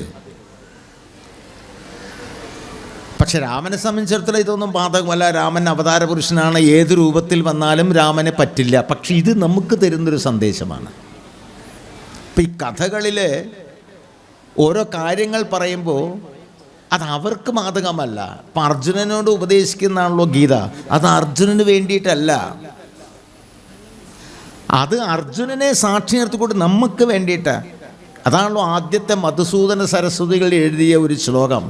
പാർത്ഥായ പ്രതിബോധിതം ഭഗവതാ നാരായണേന സ്വയം വ്യാസേന ഗ്രഥിതാം പുരാണമുനിന മധ്യേ മഹാഭാരതം അദ്വൈതാമൃതവർഷിണീം ഭഗവതിം അഷ്ടാദശാധ്യായിനിം അംബത്വാമനുസന്ദധാമി ഭഗവത്ഗീതേ ഭവദ്വേഷിണി. ഇതാണ് ആദ്യത്തെ ധ്യാന ശ്ലോകം. അതിൽ പാർത്ഥായ, ആരാ പാർത്ഥൻ? അർജുനൻ എന്ന് എല്ലാവരും പറയുമ്പോഴും ഇതിൻ്റെ ആന്തരികാർത്ഥം അതല്ല. പാർത്ഥായ, പൃഥയുടെ പുത്രൻ. പൃഥ ആരാ? കുന്തിദേവിയാണ്. കുന്തിദേവിയുടെ മക്കളെയൊക്കെ പാർത്ഥന്മാർ എന്നാ പറയാ. കുന്തിദേവിക്ക് 4 മക്കളാ: കർണൻ, യുധിഷ്ഠിരൻ, ഭീമസേനൻ, അർജുനൻ. ഇതിൽ അർജുനന് മാത്രം ഉപദേശിക്കാൻ എന്താണ് കാരണം? കർണനെ സംബന്ധിച്ചിടത്തോളം എല്ലാം അറിഞ്ഞുകൊണ്ട് നിൽക്കുകയാണ്. തൻ്റെ സഹോദരന്മാരാണ് എതിർപക്ഷത്തുള്ളത്, അമ്മയാണ് കുന്തിദേവി. ഇതെല്ലാം യുദ്ധത്തിൽ താൻ പരാജയപ്പെടും. ധർമ്മം മുഴുവൻ പാണ്ഡവന്മാരുടെ പക്ഷത്താണ്, അധർമ്മത്തിൻ്റെ പക്ഷത്താണ്. സംഗതികളുടെ കിടപ്പ് കൊണ്ട്, സാഹചര്യം കൊണ്ട് ഞാൻ എത്തിപ്പെട്ട് നിൽക്കുന്നത്. അപ്പോൾ അർജുനൻ്റെ കൈകൊണ്ട് ഞാൻ മരിക്കുന്നതൊക്കെ അറിയാം. അപ്പം അതുകൊണ്ട് കർണന് ഗീതയുടെ ആവശ്യമില്ല. യുധിഷ്ഠിരനാണെച്ചെങ്കിൽ ധർമ്മം എന്തോ അത് മാത്രമേ പ്രവർത്തിക്കൂ. അപ്പം യുധിഷ്ഠിരനും ഗീതയുടെ ആവശ്യമില്ല. ഭീമസേനാണെങ്കിലോ യുദ്ധം തുടങ്ങിയിട്ട് വേണം എല്ലാവരെയും കടിച്ച് കീറാൻ എന്നുള്ള ഭാവത്തിൽ മതയാനെ പോലെ നിൽക്കുക. അപ്പം ഭീമസേനും ഗീതയുടെ ആവശ്യമില്ല. പിന്നെ ആർക്കാ ആവശ്യം? അർജുനന്. എന്താ? മനുഷ്യൻ്റെ സ്വഭാവം പ്രകടിപ്പിച്ചു. എന്താ മനുഷ്യൻ്റെ സ്വഭാവം? അപ്പം അതറിയില്ലേ? തലേ ദിവസം ഭീഷ്മരും ദ്രോണരൊക്കെ യുദ്ധത്തിനുണ്ടാകുമെന്ന് അറിയാം. പക്ഷെ നേരിൽ കണ്ടപ്പോൾ അങ്ങനെയാണല്ലോ. നമ്മളിപ്പോൾ പത്രത്തിലൊക്കെ ബസ് മറിഞ്ഞു 10 ആൾ മരിച്ചു എന്ന് പറഞ്ഞാൽ നമുക്ക് കേട്ടാൽ നമുക്കൊന്നും ഉണ്ടാവില്ല. പക്ഷെ നേരിട്ട് കണ്ടാലോ? നേരിട്ട് കണ്ടാൽ പ്രശ്നമാണ്. പിന്നെ അത് മനസ്സിൽ നിന്ന് പോകില്ല അല്ലേ? ആ ചതഞ്ഞരഞ്ഞതും അങ്ങനെ ഇങ്ങനെയും കിടക്കുന്നതൊക്കെ നേരിട്ട് കണ്ട പ്രശ്നം. ഇതേ അവസ്ഥയാണ് ഇവിടെ. തലേ ദിവസം ഉണ്ട്, അറിയാം. പക്ഷെ നേരിട്ട് കണ്ടപ്പോൾ തൻ്റെ മുത്തച്ഛനാണല്ലോ, തൻ്റെ ഗുരുനാഥനാണല്ലോ, എങ്ങനെയാണ് ഞാൻ യുദ്ധം ചെയ്യുക എന്നിത്യാദി കാര്യങ്ങളൊക്കെ ഓർമ്മ വന്നു. അപ്പോൾ അവിടെ പാർത്ഥായ എന്ന് പറഞ്ഞ അർത്ഥം പൃഥ്വിയുടെ പുത്രൻ, ഭൂമിയുടെ പുത്രൻ, മനുഷ്യൻ. അപ്പം മനുഷ്യനായിക്കൊണ്ടാണ് ഭഗവാൻ ഗീത ഉപദേശിച്ചത്, അർജുനനെ സാക്ഷിയാക്കിക്കൊണ്ട്. ഇതാണ്. എന്നാൽ അപ്പോൾ പലരും ചോദിക്കുന്നൊരു കാര്യമുണ്ട്, ആ വിഷയത്തിലേക്ക് പിന്നെ പറയാം. അപ്പോൾ ഇങ്ങനെ ഓരോ കാര്യങ്ങൾ എടുത്തു നോക്കിയാലും സനാതനധർമ്മത്തിൻ്റെ സാത്വികമായ വശം നമുക്ക് അറിയാം. അപ്പം മനുഷ്യന് വേണ്ടിയിട്ടാണ് ഇതെല്ലാം. അപ്പം ഇവിടെ രാമനെ സംബന്ധിച്ചോ അല്ലെങ്കിൽ സീതയെ സംബന്ധിച്ചോ ഇത് വിഷയമല്ല. പക്ഷെ അത് നമുക്കും കൂടി ഒരു വിഷയമാണ്. കാരണം നമ്മൾ യോഗിയായിരിക്കേണ്ട ചില ഘട്ടങ്ങളുണ്ട്. എപ്പോൾ? ശബരിമല തീർത്ഥാടനത്തിനൊക്കെ പോകുന്ന സമയത്ത്. അപ്പം ആ സമയത്ത് ദർശനം കഴിഞ്ഞ് വരുന്നത് വരെ ഒന്ന് നിയന്ത്രിക്കണം എന്നൊരു സന്ദേശം കൂടി ഇതിനകത്തുണ്ട്. നമ്മുടെ ആചാരങ്ങളിൽ എന്നാൽ ആ കാലത്ത് ശബരിമല ദർശനം ഉണ്ടായിരുന്നില്ല. പക്ഷേ തുടർന്ന് വരുന്ന ഏതാചാരങ്ങളിലും ഇതൊന്ന് ശ്രദ്ധിക്കണം. ബ്രഹ്മചര്യ നിഷ്ഠ തെറ്റാതിരിക്കുവാനുള്ള സാഹചര്യം നമ്മൾ നോക്കണം എന്നുള്ള ഒരു സന്ദേശമാണ് ഇവിടെ തരുന്നത്. അപ്പം അതുകൊണ്ട് ഒരിക്കലും രാമൻ മാംസം ഭക്ഷിച്ചിട്ടില്ല എന്ന് വേണം കരുതാൻ. മാത്രവുമല്ല, മഹാഭാരതത്തിൽ വേറൊരു കാര്യം പറയുന്നുണ്ട്. അഹിംസ പരമോധർമ്മസ്തഥാ അഹിംസ പരം തപ. അഹിംസയാണ് പരമമായ ധർമ്മം എന്ന് പറയുന്നുണ്ട്. ധർമ്മത്തെ നിലനിർത്താനും അധർമ്മത്തെ ഇല്ലാതാക്കുവാനും വേണ്ടി വന്ന ഒരു ധർമ്മശാസ്ത്രമാണ് രാമൻ. ഈ ധർമ്മശാസ്താവ് എന്ന് പറയുമ്പോൾ വ്യക്തിസങ്കല്പമല്ല കേട്ടോ, വ്യക്തിയല്ല. രാമനും ധർമ്മശാസ്താവാണ്. ധർമ്മം എവിടെ ക്ഷയിക്കുന്നുവോ ആ ക്ഷയിക്കുന്ന ധർമ്മത്തെ പുനരുദ്ധരിക്കാൻ വേണ്ടി വരുന്ന കഥാപാത്രങ്ങളെയാണ് ധർമ്മശാസ്താവ് എന്ന് പറയും. നമ്മൾക്ക് മണികണ്ഠനെ മാത്രമേ അറിയൂ, അയ്യപ്പൻ അഥവാ മണികണ്ഠനെ മാത്രമേ നമ്മൾ ധർമ്മശാസ്ത്രമായിട്ട് അംഗീകരിച്ചിട്ടുള്ളൂ. എങ്കിലും അങ്ങനെയല്ല, രാമനും ധർമ്മശാസ്താവ് തന്നെയാണ്. അപ്പം അങ്ങനെയുള്ള ധർമ്മശാസ്താവ് ധർമ്മത്തെ നിലനിർത്താൻ എങ്ങനെയാണ് അധർമ്മം ഉപയോഗിക്കുക? ധർമ്മത്തെ നിലനിർത്തണമെങ്കിൽ ധാർമ്മികമായിട്ടേ പറ്റൂ. എതിർത്തുകൊണ്ട് സ്നേഹിക്കാൻ പറ്റുമോ? പറ്റില്ല. സ്നേഹം കൊണ്ടേ സ്നേഹിക്കാൻ പറ്റൂ, അല്ലേ? അപ്പോൾ ധർമ്മത്തെ നിലനിർത്തണമെങ്കിൽ അധർമ്മത്തെ ഇല്ലാതാക്കണമെങ്കിൽ ധർമ്മം കൊണ്ടേ പറ്റൂ. അപ്പോൾ ഇവിടെ രാമൻ തന്നെ അധർമ്മം പ്രവർത്തിച്ചാലോ? അഹിംസാ പരമോ ധർമ്മ. അതിന് വിപരീതമായിട്ട് ഹിംസ ചെയ്ത് അധർമ്മം ചെയ്തുകൊണ്ട് പിന്നെ എങ്ങനെയാണ് അധർമ്മത്തിനെ എതിർക്കാൻ പോവുക? അത് പറ്റുമോ? പറ്റില്ല. പിന്നെ ചിലർ പറയുന്ന ഈ അഹിംസാ പരമോധർമ്മ ഇതൊക്കെ ബുദ്ധമതക്കാർ കൊണ്ടുവന്നതാണ്, അല്ലെങ്കിൽ വൈഷ്ണവമതക്കാർ കൊണ്ടുവന്നതാണ്. നേരായില്ലേ? അഹിംസ എന്ന് പറഞ്ഞതിൻ്റെ അർത്ഥം എന്താണെന്ന് മനസ്സിലായിട്ടില്ല എന്ന് അതിൻ്റെ അർത്ഥം. ഇങ്ങോട്ടാരെങ്കിലും ഒന്നും ചെയ്തു കഴിഞ്ഞ് എന്തെങ്കിലും ചെയ്തു കഴിഞ്ഞാൽ മുണ്ടാണ്ടൊക്കെ സഹിച്ചോളണം എന്നല്ല അഹിംസ. ആരെയും കയറി അങ്ങോട്ട് ആക്രമിക്കരുത്. ഇങ്ങോട്ട് വന്നാൽ പ്രതിരോധിക്കണം. കാരണം ഇവിടെ നമ്മുടെ രക്ഷയാണ്. നമ്മുടെ രക്ഷ, എൻ്റെ രക്ഷ ഞാൻ നോക്കണം, എൻ്റെ കുടുംബത്തിൻ്റെ രക്ഷ ഞാൻ നോക്കണം. നമ്മൾ ആരെയും അങ്ങോട്ട് ആക്രമിക്കരുത്, പക്ഷെ ഇങ്ങോട്ട് വന്നു കഴിഞ്ഞാൽ നമ്മൾ പ്രതികരിക്കണം. അതാണ് അഹിംസ. അതല്ലേ കൃഷ്ണൻ പറയുന്നത്? യുദ്ധം ചെയ്യാനല്ലേ പറയുന്നത്? ധർമ്മത്തിന് വേണ്ടി ആയുധമെടുക്കാനല്ലേ പറയുന്നത്? ധർമ്മം എന്ന് പറഞ്ഞെന്താ? അഹിംസ. ആ അഹിംസ പരമമായ ധർമ്മമാണെങ്കിൽ ആ ധർമ്മത്തെ നിലനിർത്താൻ വേണ്ടി തളർന്നിരിക്കുന്ന അർജുനനോട് ആയുധം എടുക്കാനാണ് ഭഗവാൻ പറയുന്നത്. അതാണ് അഹിംസ. അല്ലാതെ ആര് തല്ലിക്കഴിഞ്ഞാലും അതൊക്കെ കൊണ്ടുകൊണ്ടൊന്ന് കുത്തിരുന്ന് നിലവിളിക്കുന്നതല്ല. ഇപ്പം ഇന്ന് ഭാരതം അഹിംസയാണ്. നമ്മൾ ആരും ചെന്നിട്ടില്ല. പക്ഷെ നമ്മുടെ കുറച്ച് സഹോദരന്മാരെ പഹൽഗാമിൽ വെച്ച് വധിച്ചപ്പോൾ നമ്മൾ കയ്യും കെട്ടി നോക്കി നിന്നില്ല, തിരിച്ചടിച്ചു. അതായത് നമ്മൾ എന്തെങ്കിലും ചെയ്യണമെങ്കിൽ ഒരു കാരണം വേണം. കാരണമുണ്ടെങ്കിൽ അത് ഹിംസയല്ല. കാരണമില്ലെങ്കിൽ അത് ഹിംസയാണ്. ഒരു കാരണം അതുകൊണ്ടാണ് നമ്മൾ ഈ ജീവികളെ ഒന്നും കൊല്ലരുതെന്ന് പറയാൻ കാരണം. നമ്മൾ മാംസം കഴിക്കരുത് എന്ന് പറയാനുള്ള പ്രധാനപ്പെട്ട ഒരു കാരണമാണ്. ഒരു പശു നമ്മൾ വല്ലതും ചെയ്യുന്നുണ്ടോ? നമുക്ക് ഗുണമേ തരുന്നുള്ളൂ. എരുമ ഗുണമേ തരുന്നുള്ളൂ. നീ പോത്തായാലും കാളയായാലും നമുക്ക് ഉപകാരമേ ചെയ്യുന്നുള്ളൂ. പിന്നെന്തിനതിനെ കൊല്ലണം? അതിനൊരു യഥാർത്ഥ ഇതുണ്ട്, ആയുസ്സുണ്ട്. അതുവരെ നമ്മൾ നോക്കി നിൽക്കന്നെ വേണം. അതവരെ ചെയ്യട്ടെ, ജീവിച്ചു പോകട്ടെ. എന്തിനാണ് നമ്മളതിനെ കൊല്ലുന്നത്? അങ്ങനെ കൊല്ലുമ്പോൾ അത് പാപമാകുന്നു, തെറ്റാകുന്നു. എന്തുകൊണ്ട്? മരണത്തോട് മുഖാമുഖം ചെയ്യുന്ന കാണുന്ന ഏത് ജീവിയും ഉണ്ടാക്കുന്ന ശബ്ദം ഈശ്വര എന്നാണ് അതിൻ്റെ അർത്ഥം എന്നൊരു പണ്ഡിതൻ പറയുന്നുണ്ടായിട്ടുണ്ട്. വളരെ ശരിയാണ്. അപ്പം അവർ വളരെ വേദനയോടുകൂടി വിളിക്കുക. മറ്റൊരു ശാപവും കൂടിയാണത്. അതുകൊണ്ട് അവയെ കൊല്ലരുത്. നമ്മളും പക്ഷേ ഇങ്ങോട്ട് വരികയാണെങ്കിൽ നിവൃത്തിയൊന്നുമില്ല. നമ്മൾ വെറുതെ ഇരിക്കുക. കൊതു അതിനെ പാറിപ്പോയാലും കുഴപ്പമില്ല. അടിക്കുമ്പോഴാണ് നമ്മൾ പ്രശ്നം ഉണ്ടാക്കുന്നത്, അല്ലേ? എലി എണ്ണാറക്കണ്ണൻ നമ്മളെ വീട്ടിൽ കൂടെ ഒക്കെ ഓടിപ്പോകും. നമ്മളൊന്നും ചെയ്യുന്നില്ല. പഴയ വീടൊക്കെ ആണെങ്കിൽ, ഓടിട്ട വീടൊക്കെ ആണെങ്കിൽ അണ്ണാറക്കണ്ണൻ അതിനൊക്കെ പോകും. നമ്മളൊന്നും ചെയ്യുന്നില്ല. പക്ഷേ എലിയച്ചക്ക് പ്രശ്നമാണ്. എലി പോയോണ്ട് കുഴപ്പമില്ല, കണ്ട തുണിയും എല്ലാ സംഗതി നാശാക്കും. അതുകൊണ്ടാണ് എലിയെ കണി വെച്ച് പിടിക്കുന്നതും കൊല്ലുന്നതൊക്കെ. നമ്മൾ ഉപദ്രവിക്കാൻ വരുമ്പോഴാണ്, അല്ലേ? പല്ലി നമ്മൾ ജീവിക്കുന്ന വീട്ടിൽ ദിവസവും ചുമരുമ്പിൽ ആരെങ്കിലും ശ്രദ്ധിക്കേണ്ടത് മൂപ്പരുടെ വിചാരത്തിൽ മൂപ്പരുടെ വീടാണെന്നാണ്. നമ്മൾ ഗൾഫിലും അവിടെയും പോലെയും പോയിട്ട് അധ്വാനിച്ചുണ്ടാക്കി കെട്ടിക്കൊത്തിയ വീട് മൂപ്പരുടെ വിചാരം മൂപ്പരുടെ സ്വന്തം സ്ഥലമാണ്, അവിടെ കഴിയുന്നു. നമ്മൾ ശ്രദ്ധിക്കാറില്ല, അവർ നമ്മളെയും ശ്രദ്ധിക്കാറില്ല, നമ്മൾ അവിടെയും ശ്രദ്ധിക്കാറില്ല. കലണ്ടറൊക്കെ തൂക്കിയിട്ടിരിക്കുന്ന അവർക്ക് താമസിക്കാൻ വേണ്ടിയിട്ടാണ് അവരുടെ ധാരണ. അവരങ്ങനെ ധരിച്ചോട്ടെ, കുഴപ്പമില്ല, ഒരു കുഴപ്പമില്ല. അതിനൊക്കെ കൊല്ലണം എന്ന് പറഞ്ഞ സംഗതി നടക്കുമോ? അപ്പോൾ അഹിംസയാണ് പരമമായ ധർമ്മം. ഒരു ജീവിയുടെയും ശാപം ഏറ്റുവാങ്ങരുത്. അതുകൊണ്ട് അനുസരിച്ച് ബുദ്ധിപൂർവ്വം നമ്മൾ ജീവിക്കുക. ഇന്നത്തെ കാലത്ത് നടക്കുമോ?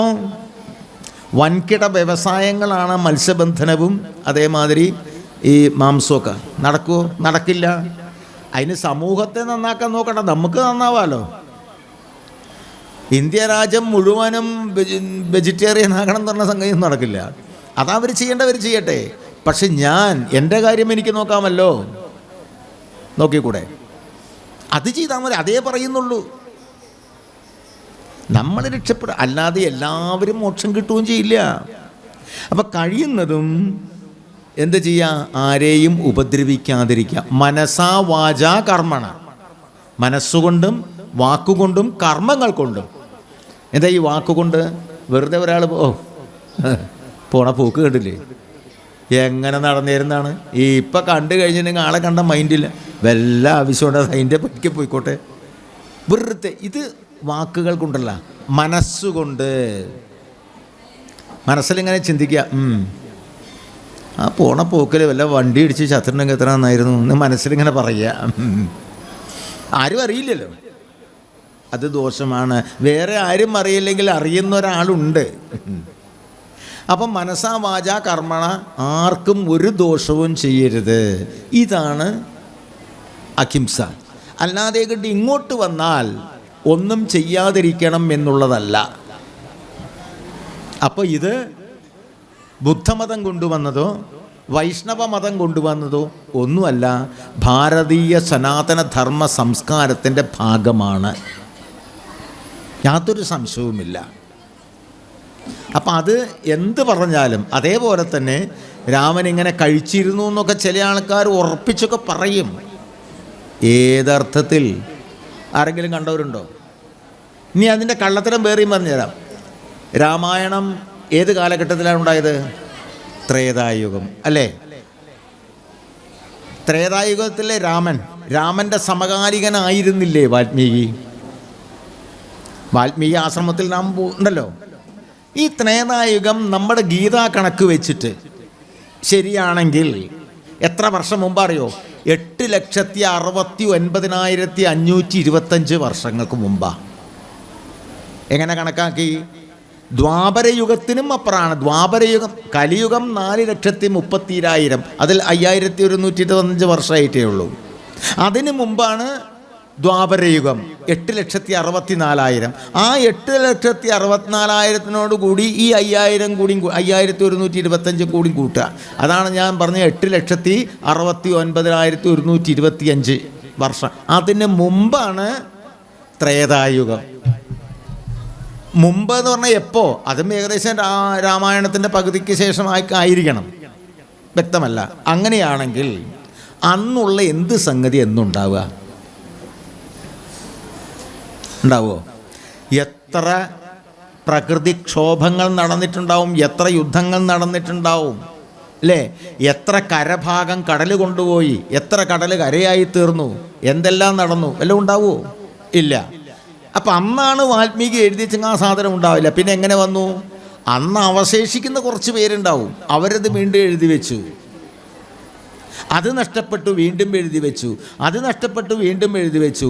ഇങ്ങനെ പുനരുദ്ധരിക്കപ്പെട്ട് വന്ന് അവസാനം ക്രിസ്തുവിന് മുമ്പ് എത്രയാ, 200 വർഷമോ 2000 വർഷം, എന്തൊരു കണക്ക് പറഞ്ഞു കിട്ടും.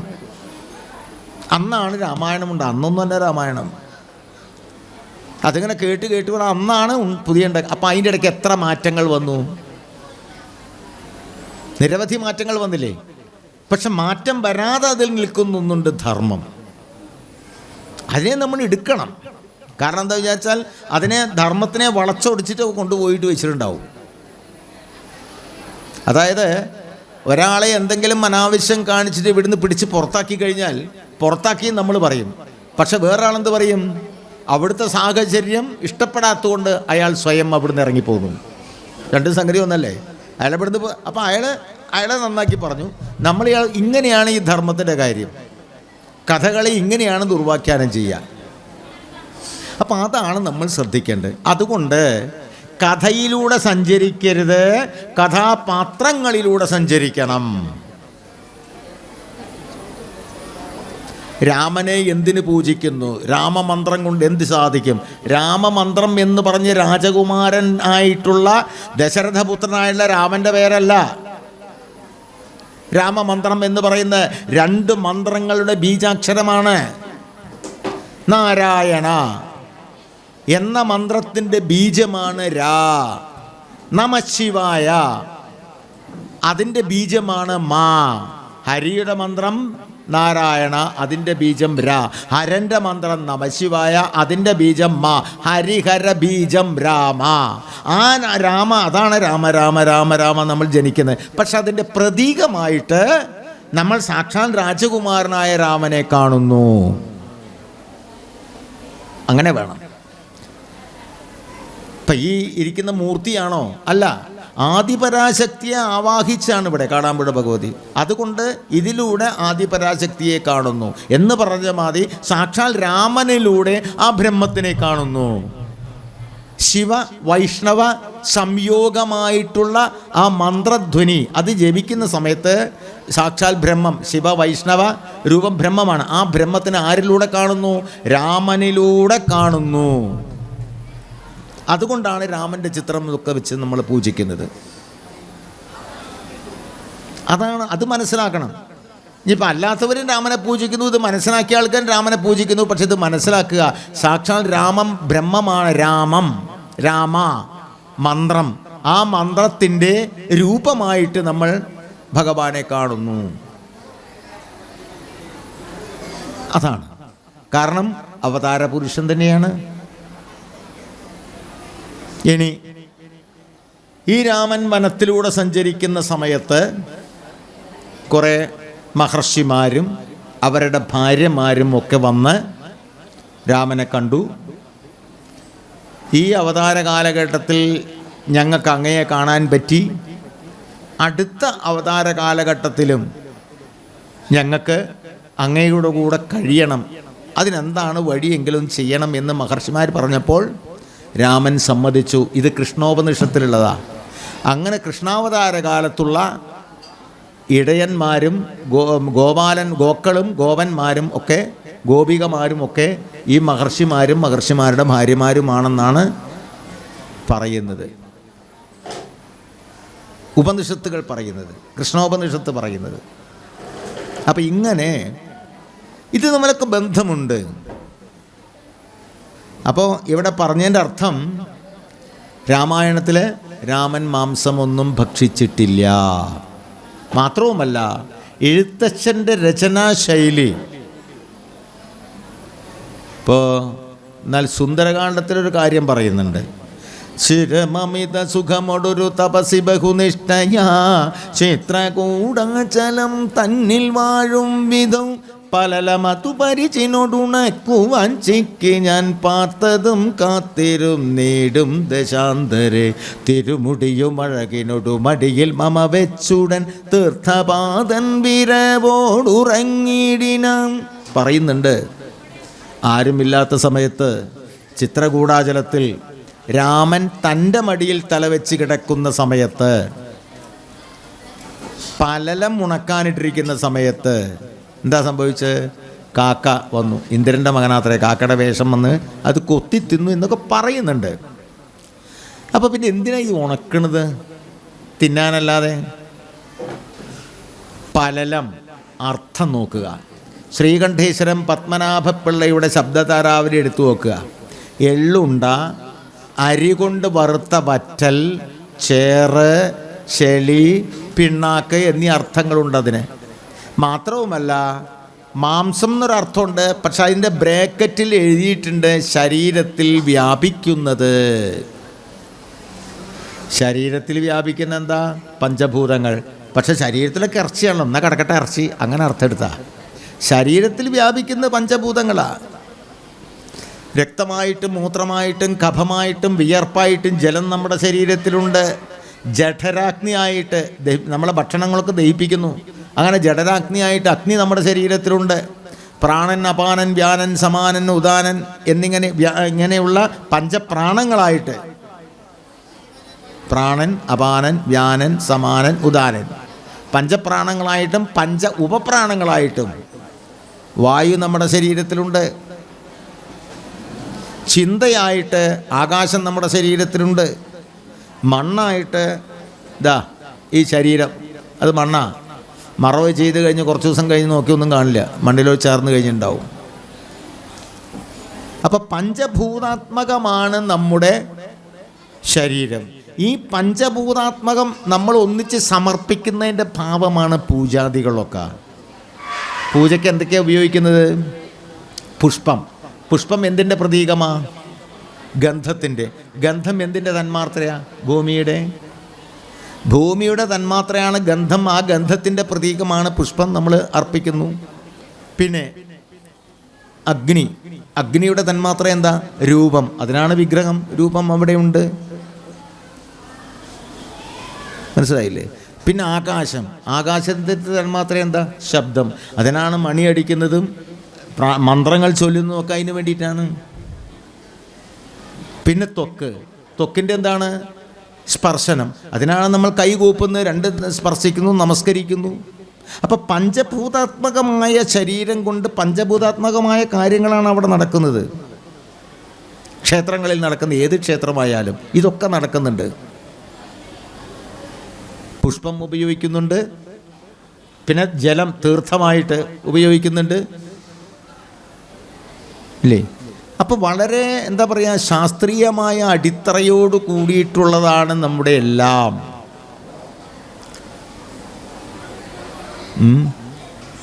ഇപ്പോൾ മുമ്പ്, വളരെ കാലങ്ങൾക്ക് മുമ്പ് ഒരു റിപ്പോർട്ട് കണ്ടു. ഈ പ്യൂരിഫൈഡ്, വളരെ പരിശുദ്ധമായ ജലം, അതിൽ ചില ലക്ഷണങ്ങളുണ്ട്. ആ ലക്ഷണങ്ങളെല്ലാം ഒത്തിണങ്ങിയ ജലം ഭാരതത്തിൽ കിട്ടും. എവിടെ? ക്ഷേത്രത്തിലെ തീർത്ഥത്തിനെന്നാണ് പറയുന്നത്. അപ്പോഴോ നമുക്ക് തരുന്ന തീർത്ഥം വളരെ പരിശുദ്ധമായ ജലത്തിന് ചില ഘടകങ്ങളുണ്ട്. ആ ഘടകങ്ങളൊക്കെ ഒത്തിണങ്ങിയതാണ് നമ്മുടെ തീർത്ഥം എന്നാണ് പറയുന്നത്. അപ്പോൾ അവിടെ മന്ത്രത്തിനുമൊക്കെ ശക്തിയുമൊക്കെ ഉണ്ട്. അപ്പോൾ ഇവിടെ അതേപോലെ തന്നെ അപ്പോൾ ഈ മാംസഭക്ഷണമില്ല. അപ്പം ഇവിടെ പറഞ്ഞത് ഈ ഉണക്കാനിട്ടിരിക്കുന്ന ഇതിൽ ഏത് വേണമെങ്കിലും ആകാം. മാംസം തന്നെ ഉണക്കിയാലേ പറ്റുള്ളൂ എന്നല്ല, ബാക്കിയുള്ളതൊക്കെ ഉണക്കി ഉണങ്ങും. ഇനി മാംസം തന്നെ എടുത്തു എന്ന് കരുതുക, അപ്പോൾ ഒരു വേദാന്ത ഭാഗമായി. മാംസം എന്ന് പറഞ്ഞാൽ ശരീരത്തിൽ വ്യാപിക്കുന്നത്. ശരീരത്തിൽ വ്യാപിക്കുന്ന എന്താ? പഞ്ചഭൂതങ്ങൾ. പഞ്ചഭൂതങ്ങൾ എന്താണ് ഇവിടെ? വെള്ളം ശരിയല്ല. പഞ്ചഭൂതങ്ങളിൽ ആകാശം, ചിതാകാശം, ഇതാണ് ഇവിടെ അർത്ഥം എടുക്കേണ്ടത്. ചിതാകാശം, ചിന്തയാകുന്ന ആകാശം. ഉണക്കുക. ഉണക്കുക എന്ന് പറഞ്ഞാൽ എന്താണ്? ആവശ്യമില്ലാത്ത നീരിനെ ഒഴിവാക്കുക എന്ന് വെച്ചാൽ ഇവിടെ മനഃശാസ്ത്രമുണ്ട്. സുന്ദരനായ ഒരു ഭർത്താവും സുന്ദരിയായ ഭാര്യയും ഇരിക്കുമ്പോൾ ഉണ്ടാകുന്ന ശൃംഗാരപരമായിട്ടുള്ള ഭാവങ്ങളൊന്നും മനസ്സിലുണ്ടായിരുന്നില്ല, എല്ലാം ഉണക്കിക്കളഞ്ഞിരുന്നു. എന്ന് വെച്ചാൽ സീത യോഗഭാവത്തിലാണ് എന്ന് പറയാൻ വേണ്ടിയിട്ടാണ് ഇങ്ങനെയൊക്കെ പറഞ്ഞിട്ടുള്ളത്. ആദ്യം രാമൻ യോഗഭാവത്തിലാണെന്ന് പറഞ്ഞു. ഇപ്പോൾ എന്താണ്? സീത യോഗഭാവത്തിലാണ്. എഴുത്തച്ഛൻ്റെ ഭാഷാശൈലി അങ്ങനെയാണ്. അപ്പം പഞ്ചഭൂതങ്ങളിൽ ആകാശത്തെ നമ്മൾ മാംസം എന്ന് പറഞ്ഞാൽ ആകാശം എന്ന അർത്ഥം എടുക്കണം. ആകാശം മനുഷ്യനെ സംബന്ധിച്ചിടത്തോളം ചിതാകാശം ചിന്തയാണ്. ആ ചിന്തയിൽ ഉണ്ടാകേണ്ടതായിട്ടുള്ള വികാരം എന്ന് പറയുന്ന ശൃംഗാരഭാവമാണ്. ആ ശൃംഗാരഭാവം അപ്പോൾ ഉണ്ടായിരുന്നില്ല, അത് ഉണക്കുകയായിരുന്നു. പ്രകാശത്തിൽ ഉണക്കുകയായിരുന്നു. പ്രകാശം ജ്ഞാനപ്രകാശം എന്ന് കണക്കിലെടുക്കണം. ജ്ഞാനപ്രകാശത്തിൽ ചിന്തയിലെ വേണ്ടാത്ത ഈ ശൃംഗാരഭാവത്തെ ഉണക്കുകയായിരുന്നു, ഇല്ലാതാക്കുകയായിരുന്നു. എന്ന് പറഞ്ഞാൽ സീത അവിടെ യോഗഭാവത്തിലാണ് എന്നർത്ഥം. അങ്ങനെ തന്നെ വ്യാഖ്യാനിക്കണം. എന്നാലേ നമ്മൾ ഉദ്ദേശിച്ച രാമനെയും സീതയെയും നമുക്ക് കിട്ടൂ. അതാണ് നമ്മൾ ചിന്തിക്കേണ്ടത്. നമുക്കാവശ്യം നമ്മൾ ഉദ്ദേശിച്ച നമ്മുടെ മനസ്സിൽ കൊണ്ടു നടക്കുന്ന ശ്രീരാമനെയാണ് ഇഷ്ടം. നമ്മുടെ മനസ്സിൽ കൊണ്ടു നടക്കുന്ന സീതയാണ് നമുക്ക് വേണ്ടത്. നമ്മുടെ മനസ്സിൽ കൊണ്ടു നടക്കുന്ന കൃഷ്ണനെയാണ് വേണ്ടത്. നമ്മുടെ മനസ്സിൽ കൊണ്ടു നടക്കുന്ന ദേവിയെയാണ് വേണ്ടത്. അതിന് കഥകൾ ബാധകമല്ല. അപ്പം എന്ത് ചെയ്യണം? കഥാപാത്രങ്ങളിലൂടെ സഞ്ചരിക്കണം. ആരാണ് രാമൻ എന്ന് മനസ്സിലാക്കണം.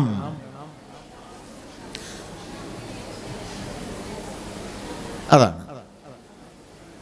അപ്പോൾ വാക്യാർത്ഥത്തിൽ പറയുന്ന, പിന്നെ മാത്രമല്ല ഈ മാംസം എന്നുള്ളതിന് സംസ്കൃതത്തിൽ ഇറച്ചി എന്നൊരർത്ഥമില്ല. അങ്ങനെ അർത്ഥമില്ല. ഈ പഴത്തിൻ്റെ ഉള്ളിൽ, തോലിൻ്റെ ഉള്ളിലുള്ളതിന് മാംസം എന്നാ പറയുക. മാംസളമായ ഭാവം എന്നൊക്കെ പറയില്ലേ? പഴം എടുത്തു കഴിഞ്ഞിട്ടുണ്ടെങ്കിൽ അതിൻ്റെ മാംസം ഭക്ഷിച്ചെന്ന് പറഞ്ഞാൽ പഴത്തിൻ്റെ തോല് കഴിഞ്ഞ് ബാക്കിയുള്ളത് ഭക്ഷിക്കുക. അതിനും മാംസം എന്ന് പ്രയോഗിക്കാം. അപ്പോൾ ഇതിൽ സീതയ്ക്ക് രാമൻ മൈരേയകം എന്ന് പറഞ്ഞ മദ്യം കൊടുത്തിരുന്നു. മൈരേയകം എന്ന മദ്യത്തിന് പേരുണ്ടായിരിക്കാം, ഇല്ല എന്ന് പറയുന്നില്ല. പക്ഷെ ഇവിടെ അതല്ല ഉദ്ദേശം. മീരയിൽ നിന്നെടുക്കുന്ന ഔഷധം, മീര കരിമ്പിൽ നിന്നെടുക്കുന്ന ഒരു ഔഷധത്തിന് അവിടെ മൈരേകം എന്ന് പറയുന്നത്.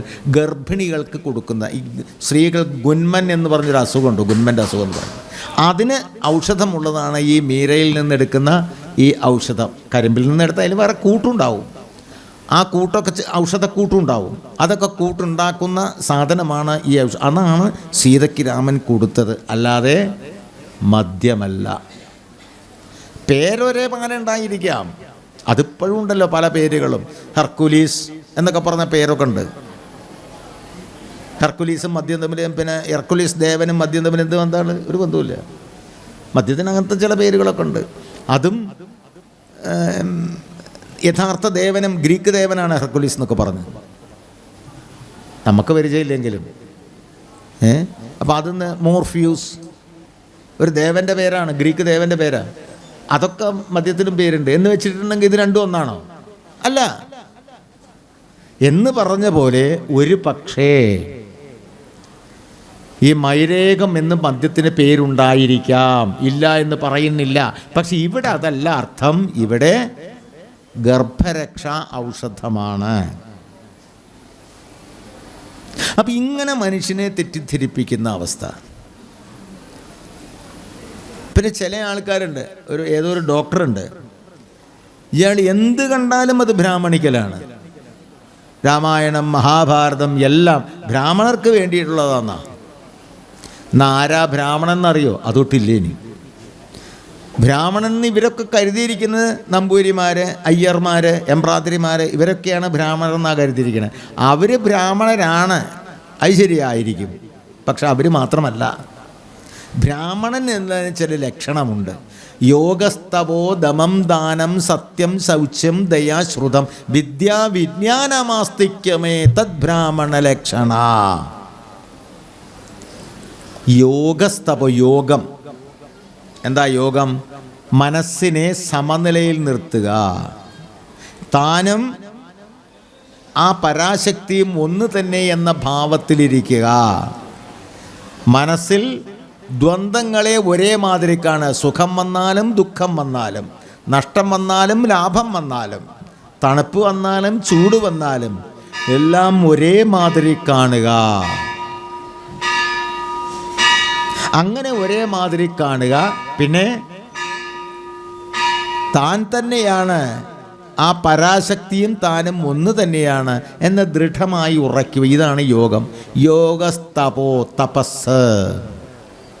തപസ്സിന് പല അർത്ഥങ്ങളുണ്ട്. സാധാരണ തപസ് ചെയ്യുക. മറ്റൊന്ന്, ഒരു കാര്യം ചെയ്യാൻ തീരുമാനിച്ചാൽ അതിൽ മാത്രം ശ്രദ്ധ കേന്ദ്രീകരിച്ചു കൊണ്ടിരിക്കുക, അതൊരു തപസ്സാണ്. പഠിക്കാനായിട്ടിരുന്ന അത് മാത്രം, ഒരു ജോലി ചെയ്യാനായിട്ടിരുന്ന അത് മാത്രം, അതൊരു തപസ്സാണ്. അപ്പം ഈ ഒരു ദൃഢസ്വഭാവമുള്ള ഒരു ഭാവം അത് വേണം. അപ്പം യോഗസ്തപോ ദമം, വിഷയങ്ങളിൽ നിന്നും ഇന്ദ്രിയങ്ങളെ പിൻവലിക്കുക. നമുക്കിഷ്ടപ്പെട്ട പല വിഷയങ്ങളുണ്ടാവും, പക്ഷെ നമ്മളൊരു കാര്യം ചെയ്യുന്ന സമയത്ത് അതിൽ മാത്രം ശ്രദ്ധിക്കുക, അങ്ങോട്ടും ഇങ്ങോട്ടും നോക്കരുത്, ശ്രദ്ധിക്കരുത്. അപ്പോൾ യോഗസ്തവോ ദമം, ദാനം, എന്തും ദാനം ചെയ്യുക. വിദ്യാദാനം ആണ് ഏറ്റവും നല്ലത്. വിദ്യ, അന്നം, പണം, വസ്ത്രം, നമുക്കെന്താണോ കഴിയുന്നത്. വിദ്യയില്ലാത്തവന് മറ്റു കൊടുക്കാമല്ലോ. എനിക്ക് വിദ്യാദാനത്തിന് കഴിവില്ല, എനിക്ക് അറിവില്ല, വേണ്ട. പണമുണ്ടോ? ഉണ്ട്, എങ്കിൽ പണം കൊടുത്തേക്കൂ, അല്ലെങ്കിൽ വസ്ത്രം വാങ്ങി കൊടുത്തേക്കൂ, അല്ലെങ്കിൽ അന്നദാനം കൊടുത്തേക്കൂ. ദാനം. അപ്പോൾ യോഗസ്തവോ ദമം ദാനം, അതാണ് ദാനത്തിൻ്റെ അർത്ഥം, അതാണ്. പക്ഷേ ഇവിടെ അറിവ് വേണം ബ്രാഹ്മണനാണെങ്കിൽ. അപ്പോൾ യോഗസ്തവോ ദമം ദാനം സത്യം. സത്യം പറയുക, സത്യം ആചരിക്കുക. സത്യം ബ്രൂയാത് പ്രിയം ബ്രൂയാത് ന ബ്രൂയാത് സത്യമപ്രിയം. അങ്ങനെയുണ്ട്, സ്കന്ദപുരാണത്തിൽ പറയുന്നുണ്ട്. സത്യം പറയണം, അത് പ്രിയമായിട്ട് പറയണം, അപ്രിയ സത്യം പറയരുത്. കണ്ടതെല്ലാം വെട്ടിത്തുറഞ്ഞ് ഉടനെ ഇങ്ങോട്ട് പറയരുത് എന്നർത്ഥം. എനിക്കൊരു അമ്മാവനുണ്ടായിരുന്നു, മരിച്ചുപോയ ആൾ. മഹാസാത്വികനാണ് ആൾ, സത്യമേ പറയൂ, വേറൊന്നും പറയില്ല. പക്ഷെ മൂപ്പര് പറഞ്ഞ സത്യം മുഴുവൻ അപകട. കേട്ടിട്ടുണ്ട്, വളരെ പണ്ട് തൊട്ട അയൽവക്കത്ത് ഒരു കുട്ടിയെ കല്യാണാലോചിക്കാൻ വേണ്ടി ഈ അമ്മാവൻ്റെ സുഹൃത്തായ ഒരാൾ മകനെയും കൂട്ടി അവിടെ ചെന്നു. അപ്പോൾ അച്യുതപ്പ് ശാരടി എന്ന് എന്തോണ പേര്. ശാരടി എങ്ങനെയുണ്ട്, പിന്നെ അകത്തെ കുട്ടി എങ്ങനെയുണ്ട്, മകനൊന്ന് കല്യാണാലോചിക്കാൻ വേണ്ടിയിട്ടാണ്. കുഴപ്പമൊന്നുമില്ല. ആരെയൊപ്പം പോയിന്നോ, മുറിയിൽ ലോഡ്ജിൽ വെച്ച് പിടിച്ചു എന്നൊക്കെ കേട്ടു. എനിക്ക് ശരി കേട്ടോ, ശരിയായില്ലേ? ഇതൊക്കെ ശരിയാണ്. ആരൊപ്പം പോയി എന്ന് കേട്ടു, ലോഡ്ജിൽ നിന്നൊക്കെ പിടിച്ചു എന്ന് കേട്ടു. എനിക്കറിയില്ല, അതും ശരിയാ. സത്യം ഞങ്ങൾക്കിട്ട് അറിയില്ല, ഒക്കെ ശരിയാ. ഈ ജാതി സത്യമായ ബുദ്ധിമുട്ടായില്ലേ? ആള് മരിച്ചു, മരിക്കുന്നവരെ എങ്ങനെയാ? അപ്പോൾ പറഞ്ഞ ശാരടി മാഷോട്, ഇയാൾ മാഷ്, സ്കൂളിൽ മാഷല്ല, കുട്ടികളൊക്കെ സംസ്കൃതവും വേദമൊക്കെ പഠിപ്പിച്ചായിരുന്നു, സംസ്കൃതമൊക്കെ അറിയും. അപ്പോൾ മാഷോട് ചോദിച്ചിട്ട് കാര്യമില്ല, ചോദിച്ചാൽ സത്യം പറയും, പക്ഷെ ആ സത്യം നമുക്ക് ഇഷ്ടപ്പെടില്ല, അതാണ്. അപ്പോൾ ഇങ്ങനെ ഒരു സത്യമുണ്ട്. അപ്പം ആ സത്യമല്ല ഉദ്ദേശിച്ചത്. സത്യം ബ്രൂയാത് പ്രിയം ബ്രൂയാത് ന ബ്രൂയാത് സത്യമപ്രിയം. ഇങ്ങനെ ഒരു സംഭവം ഉണ്ടെങ്കിൽ അത് മുണ്ടാതിരിക്കുക. നമുക്കറിയില്ലല്ലോ, അതും പറയണ്ട. ഇയാൾ ഇങ്ങനെയൊക്കെ കേൾക്കുന്നുണ്ട്, എനിക്കറിയില്ല കേട്ടോ. എന്നാ പിന്നെ അറിയാത്ത കാര്യം പറയാൻ നിൽക്കണോ? കേട്ട കാര്യം.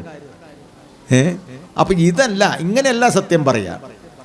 നമ്മളൊരു കാര്യം, ഇപ്പം ഈ എന്താണ് ചാനലുകളിലൊക്കെ ഈ സംഗീത മത്സരങ്ങളൊക്കെ നടക്കാറില്ലേ, ഐഡിയ സ്റ്റാർ സിംഗർ എന്നൊക്കെ പറഞ്ഞു.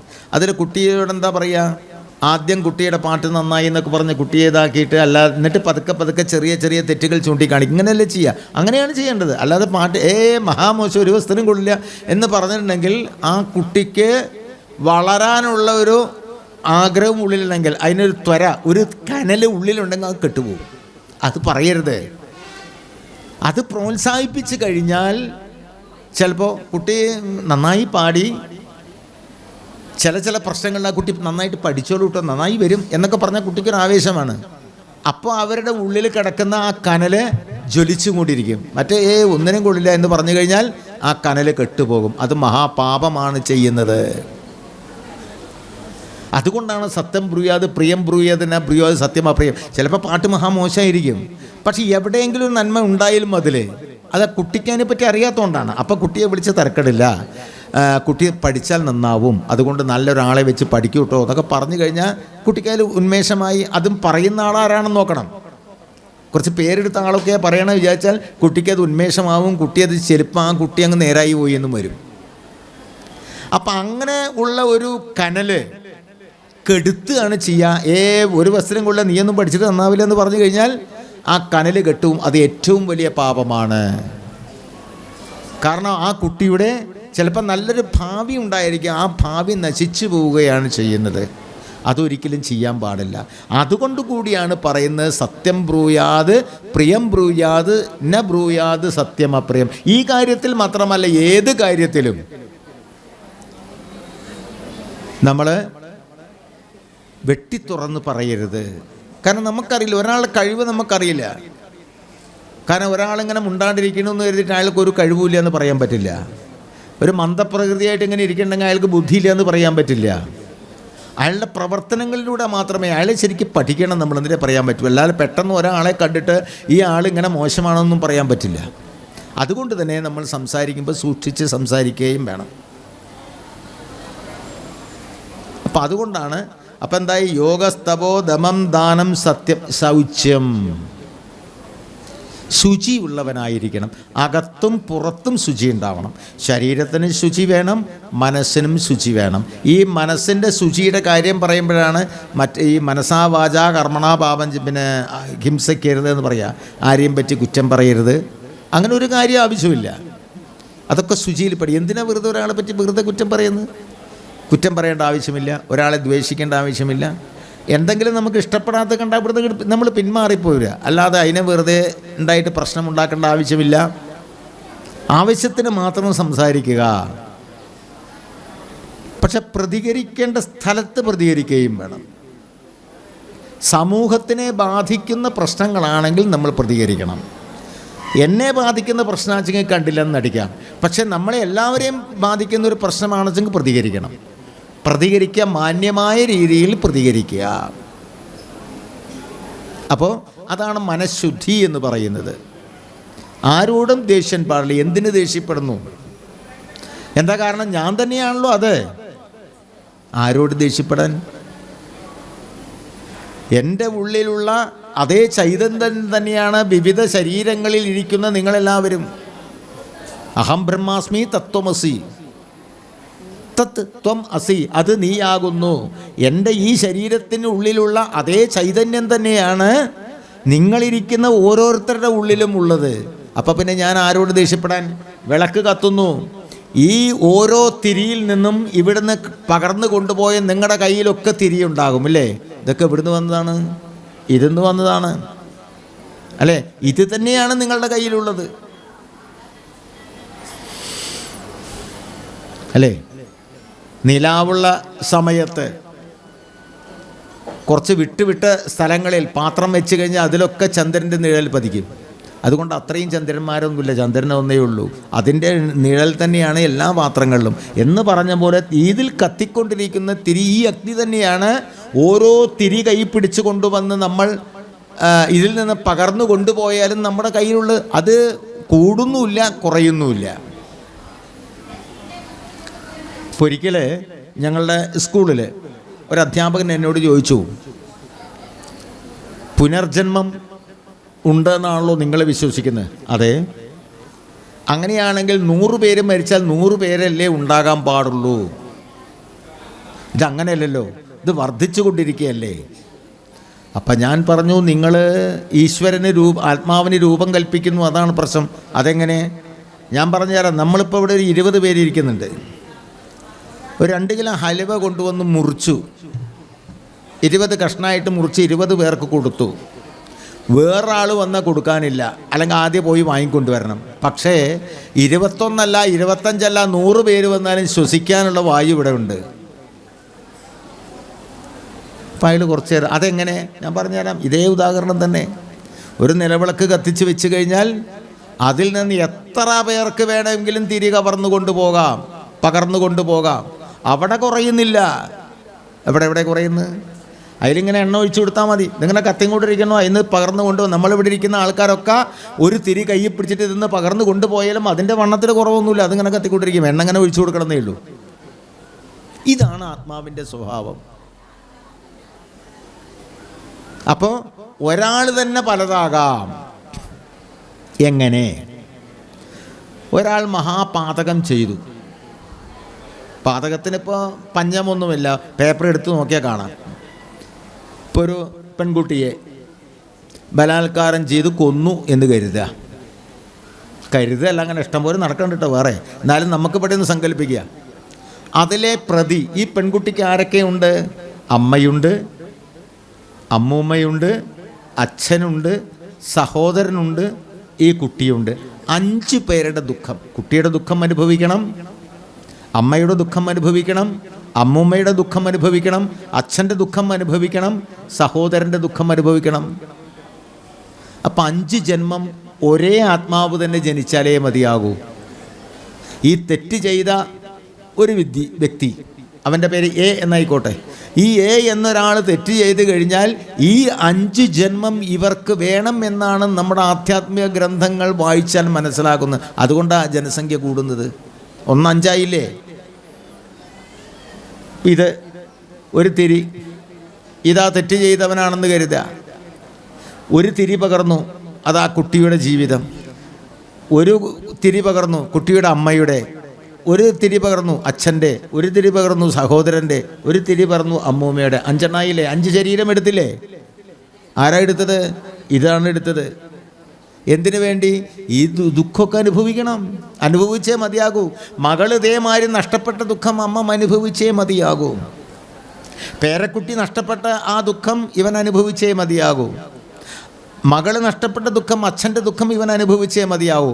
സഹോദരൻ്റെ ദുഃഖം ഇവൻ അനുഭവിച്ചേ മതിയാകും. അതിന് 1 തന്നെ 5 മാറണം. അങ്ങനെയാ ജനസംഖ്യ വർദ്ധിക്കുന്നത്. ഇതെങ്ങനെ? അതല്ല, അല്ലെങ്കിൽ പിന്നെ എങ്ങനെയാണ് ജനസംഖ്യ വർദ്ധിക്കുന്നത്? ദിവസം കൂടി വരില്ലേ. പിന്നെ പുനർജന്മം ഉണ്ടോ എന്ന് ചോദിച്ചു കഴിഞ്ഞാൽ തെളിവുകളും കുറേയൊക്കെ ഉണ്ട്. വളരെ ചെറിയ കുട്ടി പോലും അതിമനോഹരമായിട്ട് ചില പാട്ടുകളൊക്കെ പാടും. നിങ്ങൾ കേട്ടില്ലേ? ഇപ്പം നമ്മുടെ ഗംഗക്കുട്ടിയെ അറിയില്ലേ എല്ലാവരും? വയലിൻ വായിക്കുന്ന 10 വയസ്സോ 8 9 എന്താ 10 വയസ്സുള്ള വേറെ കുട്ടികൾ വയലിൻ പഠിക്കുന്നില്ലേ? ഇവളെത്ര അനായാസമായിട്ടാണ് പഠിക്കുന്നത്. ഇപ്പം പൂർവ്വജന്മാർജിതമായിട്ടുള്ള സംഗതിയാണ്. പൂർവ്വജന്മത്തിൽ എന്തെങ്കിലും ഇത് പഠിച്ചിട്ടുണ്ടാവും. അതാണല്ലോ പറഞ്ഞത്, തത്രതം ബദ്ധ സംയോഗം ലഭതേ പൗർവദേകികം യതതേ ചതോ ഭൂയ സംസിദ്ധോ കുരുനന്ദന. ഈ ജന്മത്തിൽ നമ്മൾ എന്തെല്ലാം നേടിയോ അതൊരിക്കലും നഷ്ടമാകുന്നില്ല. അത് സഞ്ചിത കർമ്മമായിട്ട് നമ്മുടെ കൂടെ വരുന്നു. ചിന്മയാനന്ദജി അതിനെപ്പറ്റി വളരെ വ്യക്തമായിട്ട് പറഞ്ഞിട്ടുണ്ട്. നമ്മളൊരു വാഹനത്തിൽ പോവുകയാണെങ്കിൽ വാഹനം പകുതി വഴിക്കിലൊത്തി കേടുവന്നു എന്ന് കരുതുക. നമ്മളെന്ത് ചെയ്യും? ആദ്യം ഇപ്പോൾ കാടാമ്പുഴ എന്നാൽ പുറച്ചെങ്കിൽ ആദ്യം പിന്നെയും കാടാമ്പുഴ വന്നിട്ടാണോ പോകുന്നത്? കോഴിക്കോടേക്ക് പോകുന്നത് അല്ല. എവിടെയാണോ കേടുവന്ന് അവിടുന്ന് വേറെ ബസ് പിടിച്ചിട്ടാണ് പോകുന്നത്. പോകുമ്പോഴോ നമ്മളെ എന്തൊക്കെയാണോ വീട്ടിൽ നിന്ന് കൊണ്ടുപോയത് ആ സാധനങ്ങളോട് ഒഴിവാക്കിയിട്ടല്ല പോകുന്നത് കേട്ടോ. ബാഗോ സഞ്ചിയോ കൊടയോ എന്താ വെച്ചെങ്കിൽ അതുമായിട്ടാണ് പോകുന്നത്. ഇതാണ് സഞ്ചിത കർമ്മമായിട്ട്. അതേപോലെ ഈ ഒരു ജന്മത്തിൽ നമ്മൾ എന്തെല്ലാം ചെയ്തോ അതിൻ്റെ ഫലം സഞ്ചിതമായിട്ട് നമ്മളെ കൂടെ കൊണ്ടുപോകുന്നു. നല്ലതായാലും ചീത്തയായാലും അത് നമ്മൾ അനുഭവിച്ചേ മതിയാകൂ. അപ്പം അതുകൊണ്ട് നല്ലതാണ് ലഭിക്കേണ്ടതെങ്കിൽ അതിനാണ് നമ്മൾ നന്മ ചെയ്യുക.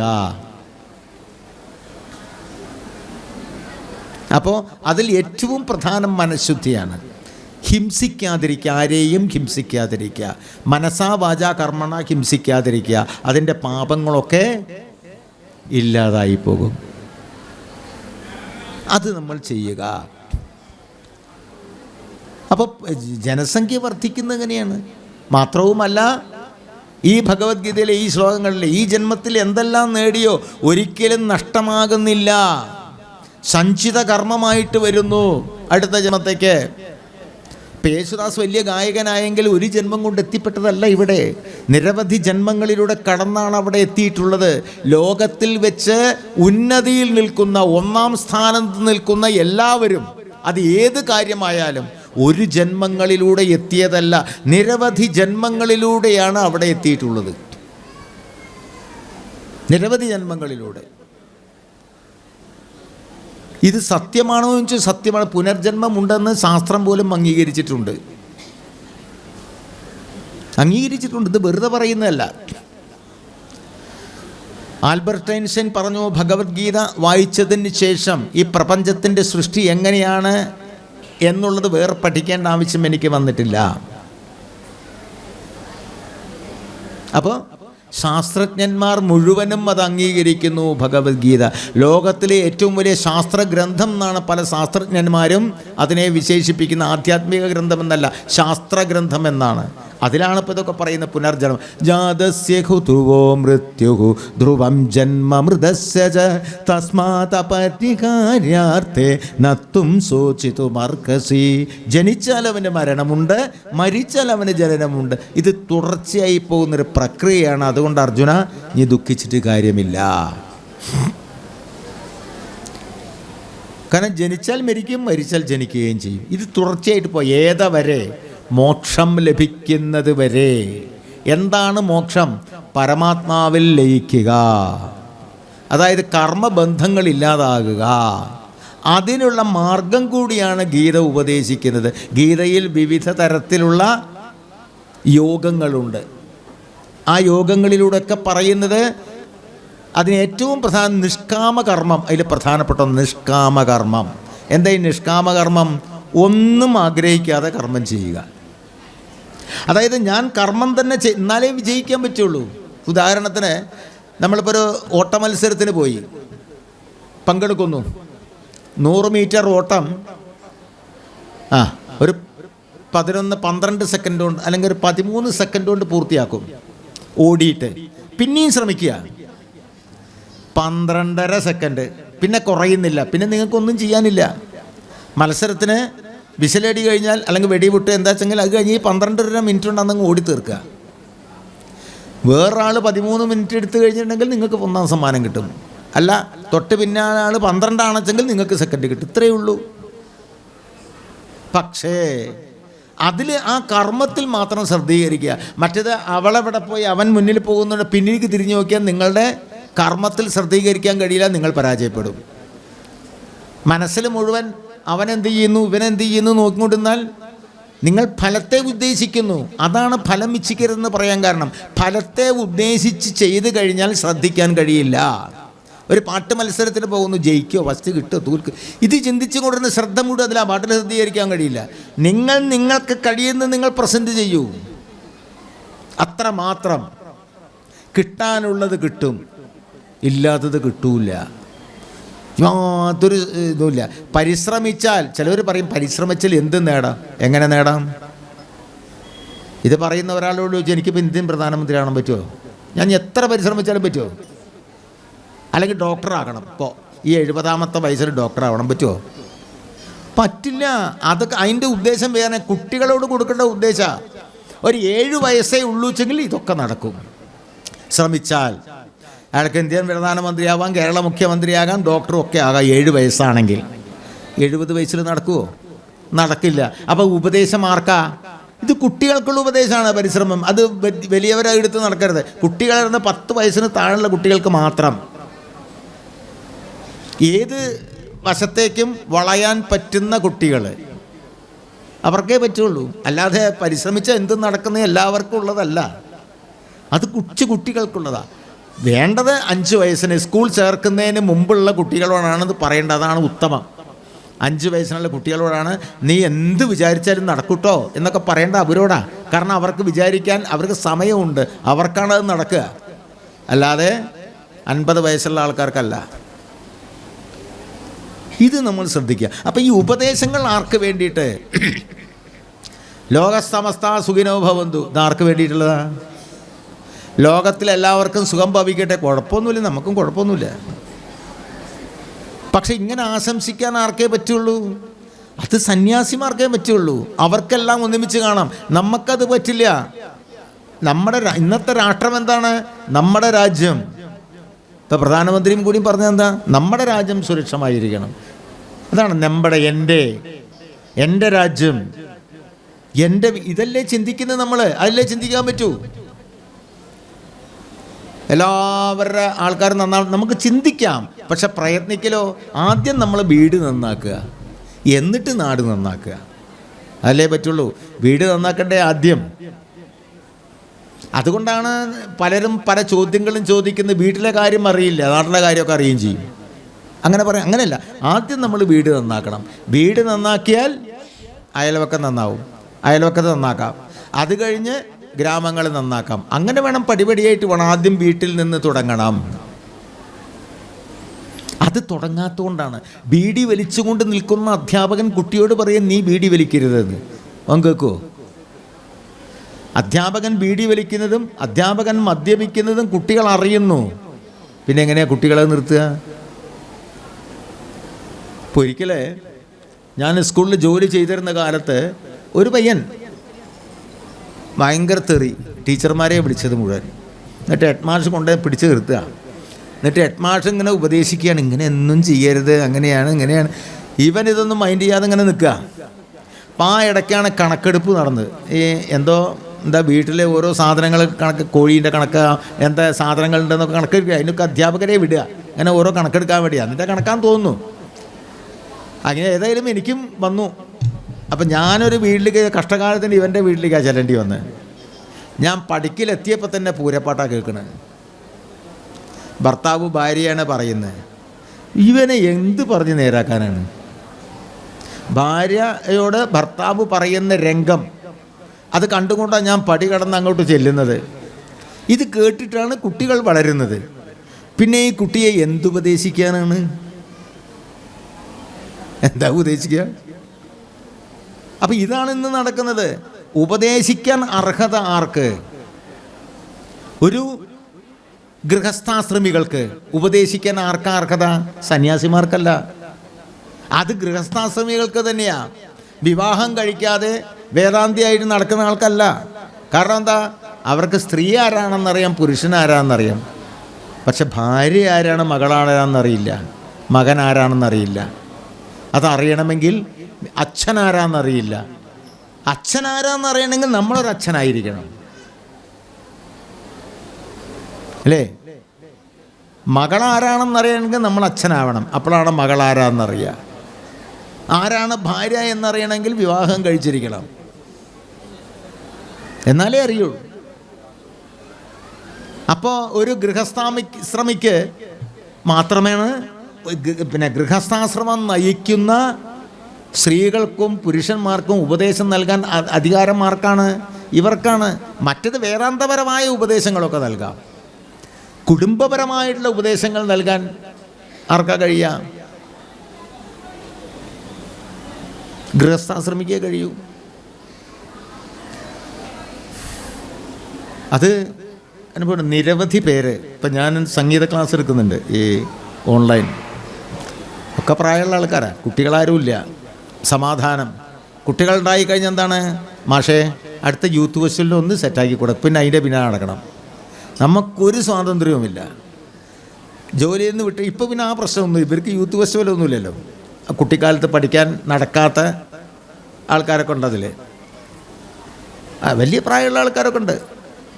അപ്പോൾ അവർ ഒക്കെ പഠിക്കുന്നുണ്ട്.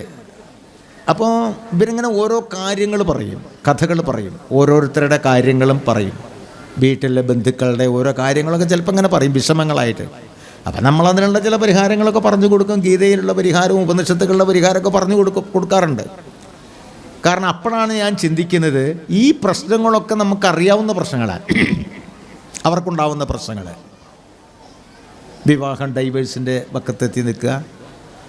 അപ്പോൾ അതെന്ത് ചെയ്യണം? അപ്പം ഞാൻ പറഞ്ഞതിനെ പറ്റി രണ്ടുപേരെയും വിളിച്ച് സംസാരിക്കുക. പോലീസ് സ്റ്റേഷനിലോ അല്ലെങ്കിൽ ഇതിൻ്റെ സംഘടനകളെയൊന്നുമല്ല, ഏറ്റവും അടുത്ത 2 സുഹൃത്തുക്കളെ വിളിച്ചിട്ട് എന്താ പ്രശ്നം എന്നറിയുക, തുറന്ന് ചോദിച്ചെടുക്കുക. ആ പ്രശ്നം പരിഹരിക്കാൻ പറ്റുമോ നോക്കുക. പരിഹരിക്കാൻ പറ്റുന്നില്ലെങ്കിൽ ഒഴിവാക്കുക, പക്ഷേ പരിഹരിക്കാൻ നോക്കുക. എന്നിട്ട് ഞാൻ പല കാര്യങ്ങളും പറഞ്ഞു കൊടുക്കാറുണ്ട്. 1-2 കേസുകളൊക്കെ ശരിയായിട്ടോ പറഞ്ഞപ്പോൾ. ഒരാളായിട്ട് ഞാൻ തന്നെ നേരിട്ട് സംസാരിച്ചു. അപ്പോൾ അതായത് പ്രശ്നം പെൺകുട്ടിക്ക് സംശയമാണ്, അത്രയേ ഉള്ളൂ, സംശയരോഗമാണ്, ഭർത്താവിന് അതുണ്ടോ ഇതുണ്ടോ എന്ന്. അപ്പം ഞാൻ പറഞ്ഞു, അങ്ങനെയാണെങ്കിൽ ഇപ്പം മമ്മൂട്ടിയുടെ മോഹൻലാലിൻ്റെ സ്ഥിതി ഇപ്പം എന്താണ്? അവരുടെ ഭാര്യമാരെ എത്ര തെറ്റിപ്പോകണ്ടേ? അതുകൊണ്ടേ അവർ മാത്രമല്ല, എത്രയോ ആൾക്കാരില്ലേ, സുരേഷ് ഗോപിയുണ്ട്, പൃഥ്വിരാജുണ്ട്, ദുൽഖർ സൽമാൻ, ഇവരുടെയൊക്കെ കുടുംബജീവിതം എന്തായിരിക്കും എന്നാൽ ഇങ്ങനെ തെറ്റിദ്ധരിക്കാൻ നിന്ന് കഴിഞ്ഞിട്ടുണ്ടെങ്കിൽ? അപ്പം ഞാൻ പറഞ്ഞു, നിനക്ക് നല്ലത് കിട്ടാൻ യോഗം ഉണ്ടെങ്കിൽ നല്ലതായിരിക്കും. നീ എത്ര ഉയർന്ന അവസ്ഥയിലെത്തിയാലും നിനക്ക് നല്ലത് കിട്ടാൻ യോഗം ഇല്ലെങ്കിൽ കിട്ടില്ല, സംശയിക്കണ്ട. നിനക്കൊരു പിഴച്ച ഭർത്താവിനെ കിട്ടാൻ യോഗച്ചെങ്കിൽ അത് കിട്ടിയിരിക്കും, അല്ല നിനക്ക് നല്ലൊരു ഭർത്താവിനെ കിട്ടാൻ അത് കിട്ടിയിരിക്കും. അപ്പം ഇനിയിപ്പോൾ അത് നോക്കാൻ നിൽക്കണ്ട, ഉള്ളത് വെച്ച് പോവുക മുന്നോട്ട്. ഞാനും അതേമാതിരി തന്നെയാണ്, നീ മാത്രമല്ല ഞാനും അതേമാതിരി തന്നെയാണ്. എനിക്ക് നല്ലത് കിട്ടാൻ യോഗാച്ചെങ്കിൽ എൻ്റെ ഭാര്യ എല്ലാ നിലയ്ക്ക് നല്ലവളായിരിക്കും, അല്ല എനിക്കതിനുള്ള യോഗമില്ലെങ്കിൽ ആ നിലയ്ക്കായിരിക്കും. പ്രശ്നം തീർന്നു, വിട്ടുകളയുക. ഇതിൻ്റെ പിന്നാലെ നടന്നിട്ട് വല്ല കാര്യമുണ്ടോ? ഇല്ല. ഇനി മേലിൽ നല്ല രൂപത്തിൽ അത്രയും നടക്കൂ, അല്ലാതെ നടക്കുമോ? നടക്കില്ല എന്നൊക്കെ പറഞ്ഞ കുറേ കഴിഞ്ഞപ്പോൾ പിന്നെ ഞാൻ അതേമാതിരി ചെയ്യാമെന്നൊക്കെ പറഞ്ഞ് പോയി. ഇപ്പോൾ വലിയ കുഴപ്പമൊന്നുമില്ല തോന്നുന്നു. അപ്പോൾ ഇതൊക്കെ ഒരു ഇതാണ് പ്രശ്നം. ഇത് മാത്രം നമ്മൾ ചിന്തിച്ചാൽ മതി. നമുക്ക് എന്താണോ കിട്ടിയതെന്തോ അത് നമുക്ക് യോഗമുള്ളതാണ്. ചില കല്യാണങ്ങളൊക്കെ ഇങ്ങനെ അടുത്തടുത്ത് നിശ്ചയം വരെ എത്തും, പിന്നെ അത് മുടങ്ങിപ്പോവും, പിന്നെ വേറൊന്നാവും വരിക. അത് മുടങ്ങിപ്പോയി, ഇന്നതാണ് കാരണം അത് മുടങ്ങാതിരിക്കാൻ, അങ്ങനെ അല്ല, അതൊന്നും യോഗമില്ല. അതിങ്ങനെ വരും പോകും, വരുമ്പോൾ ഇങ്ങനെ വരും. അത് കുറച്ച് എടുത്തെത്തി അത്ര മാത്രമേ ഉള്ളൂ. വലയിൽ വീണില്ല, മീൻ പിടിക്കുന്ന മാതിരിയാണ്. പല മത്സ്യങ്ങൾ ഇങ്ങനെ വലയുടെ മുകളിൽ കൂടെ വീണില്ല, ചിലത് വീഴും. കിട്ടി എന്ന് പറഞ്ഞ പോലെ ഇതങ്ങനെ നോക്കിയാൽ മതി. അപ്പം അതുകൊണ്ട് ആ വക കാര്യങ്ങളൊന്നും ശ്രദ്ധിക്കരുത്. സംശയം ഒരു രോഗമാണ്, നമ്മുടെ ആരോഗ്യത്തെ നശിപ്പിക്കും, എല്ലാം നശിപ്പിക്കും. എന്തിന് സംശയിക്കണം? നിനക്ക് നല്ലത് കിട്ടാൻ യോഗം ഉണ്ടെങ്കിൽ നല്ലതേ കിട്ടൂ. നിനക്ക് നല്ലത് കിട്ടാൻ യോഗമില്ലെങ്കിൽ നീ എത്ര തല കുത്തി മറിഞ്ഞിട്ടും കാര്യമില്ല, അത് നല്ലതാവില്ല. നീ കരുതുന്നത് നല്ലതാവുന്ന അല്ല, നീ നല്ലതല്ല എന്ന് കരുതുന്നത് നല്ലതായിരിക്കും, നല്ലതാണ് എന്ന് കരുതുന്നത് മോശവുമായിരിക്കും. ഇതൊക്കെയാണ് നമുക്ക് പ്രകൃതിയിൽ നിന്ന് മനസ്സിലാക്കാനുള്ളത്. അപ്പം അതുകൊണ്ട് അത്തരം കാര്യങ്ങൾ ഒഴിവാക്കുക. എന്നിട്ട് എന്ത് ചെയ്യണം? വെറുതെ തലമുണ്ടാക്കി കൊണ്ടിരുന്നിട്ട് വല്ല കാര്യമുണ്ടോ? അവൻ അവളോട് സംസാരിച്ചു, എന്താണ് അത്ര സംസാരിക്കുന്നത്? എന്തറിഞ്ഞാലും എന്താണ് കാര്യം? എന്താ ചെങ്കാവട്ടെ, അതിൻ്റെ പിന്നാലെ പോയി ജീവിതം നശിപ്പിക്കരുത്. ഇതൊക്കെയാണ് എന്താ പറയുക, ഈ ശാസ്ത്രങ്ങളെ അപഗ്രഥിച്ചാൽ നമുക്ക് കിട്ടുന്ന കാര്യം. അതാണ് നിഷ്കാമകർമ്മം. നമ്മുടെ കർമ്മം ചെയ്യുക, ഫലം ഇച്ഛിക്കാതെ ചെയ്യുക. കുട്ടികളെ നമ്മൾ വളർത്തുന്നതിന് വേണ്ടിയിട്ടാണ്? അവർ പിൽക്കാലത്ത് നമ്മളെ നോക്കാനോ? അല്ല. നീ ഒരു പിതാവാണോ എങ്കിൽ നിന്റെ ധർമ്മം എന്താ? പുത്രന്മാരെ നോക്കി വളർത്തി വലുതാക്കുക. പെൺകുട്ടികളാണെച്ചെങ്കിൽ വളർത്തി വലുതാക്കി കല്യാണം കഴിച്ച് കൊടുക്കുക. അത് കഴിഞ്ഞു. അത് കഴിഞ്ഞാൽ പിന്നെ സഹോദരന്മാരെ എപ്പോഴും വരും ഒക്കെ കാണാം. അല്ലാതെ പിന്നെ ഓരോ ദിവസം അവരുടെ കാര്യത്തിൽ ഇടപെടാൻ പറ്റില്ല. ആൺകുട്ടികളാണെങ്കിൽ ശരി, വളർന്ന് വലുതായി ജോലി കിട്ടി, പിന്നെ അവരുടെ പരിപാടിക്ക് പോവുക, കല്യാണം കഴിച്ച് കൊടുക്കുക. പിന്നെ അവരുടെ ജീവിതത്തിൽ കടന്നിട്ട് അങ്ങനെ എങ്ങനെയെന്ന് പറയാൻ നിൽക്കരുത്. കാരണം അത് വേറൊരു കുടുംബമായി പോയി. അതവരെ എത്തിക്കാനുള്ള ധർമ്മമാണ് നമ്മുടെ കയ്യിലുള്ളത്. അതവരെ എത്തിക്കാനുള്ള ധർമ്മമാണുള്ളത്. ബാക്കിയുള്ളത് അവരായി, അവരുടെ പാടായി. അത് വേറൊരു ആത്മാവാണ്. നമ്മുടെ മകനാണ്, നമ്മൾ കാരണക്കാരനായി എന്ന് മാത്രം. അവരുടെ ധർമ്മം പുലർത്താൻ വേണ്ടി, ഒരു ശരീരം എടുക്കാൻ വേണ്ടി നമ്മൾ കാരണമായി. ഒരാത്മാവിന് ആ മുൻ ജന്മ കർമ്മ ഫലങ്ങൾ അനുഭവിക്കാൻ വേണ്ടി ഒരു ശരീരം വേണമല്ലോ. ശരീരത്തിലൂടെയല്ലേ അനുഭവിക്കാൻ പറ്റൂ. ആ ശരീരത്തിന് കാരണക്കാരനായി നമ്മൾ, അത്രമാത്രം. അപ്പം എന്ത് ചെയ്യണം? നമ്മൾക്ക് അതിനനുസരിച്ച് അവരെ വളർത്തി വലുതാക്കണം. തീർന്നു. പെൺകുട്ടികളാണെങ്കിലും കല്യാണം കഴിച്ചു കൊടുത്താൽ അതോടുകൂടി തീർന്നു. ആൺകുട്ടികളാണെങ്കിൽ തന്നെ ജോലി ആയിത്തന്നെ പകുതി തീർന്നു. പിന്നെ ഒന്ന് കല്യാണം കഴിച്ചു കൊടുത്താൽ അതും തീർന്നു, പ്രശ്നം തീർന്നു. പിന്നെ ആ ഭാഗത്തേക്ക് തിരിഞ്ഞു നോക്കരുതെന്ന് അവരെ കാണരുതെന്നല്ല പറഞ്ഞ്, അവരുടെ ഒരു കാര്യത്തിലും ഇടപെടാൻ നിൽക്കരുത്. എന്തെങ്കിലും അനാവശ്യമൊക്കെ ഉണ്ടെങ്കിൽ ഇടപെടേണ്ടതല്ല. കുറച്ച് മദ്യപാനശീലം മറ്റൊക്കെ തുടങ്ങിക്കഴിഞ്ഞാൽ അതിനൊക്കെ വേണം, അതല്ല ഞാൻ പറയുന്നത്. അല്ലാതെ സാധാരണഗതിയിൽ പോവുകയാണെങ്കിൽ ആ ജീവിതത്തിലൊന്നും ഇടപെടരുത്. നമ്മുടെ ധർമ്മം കഴിഞ്ഞു അവിടെ, അതാണ്. ഇനി അവർക്ക് എന്തെങ്കിലും തെറ്റ് പറ്റിക്കഴിഞ്ഞാൽ അത് നമ്മുടെ തെറ്റ്, കുഴപ്പമാണ്.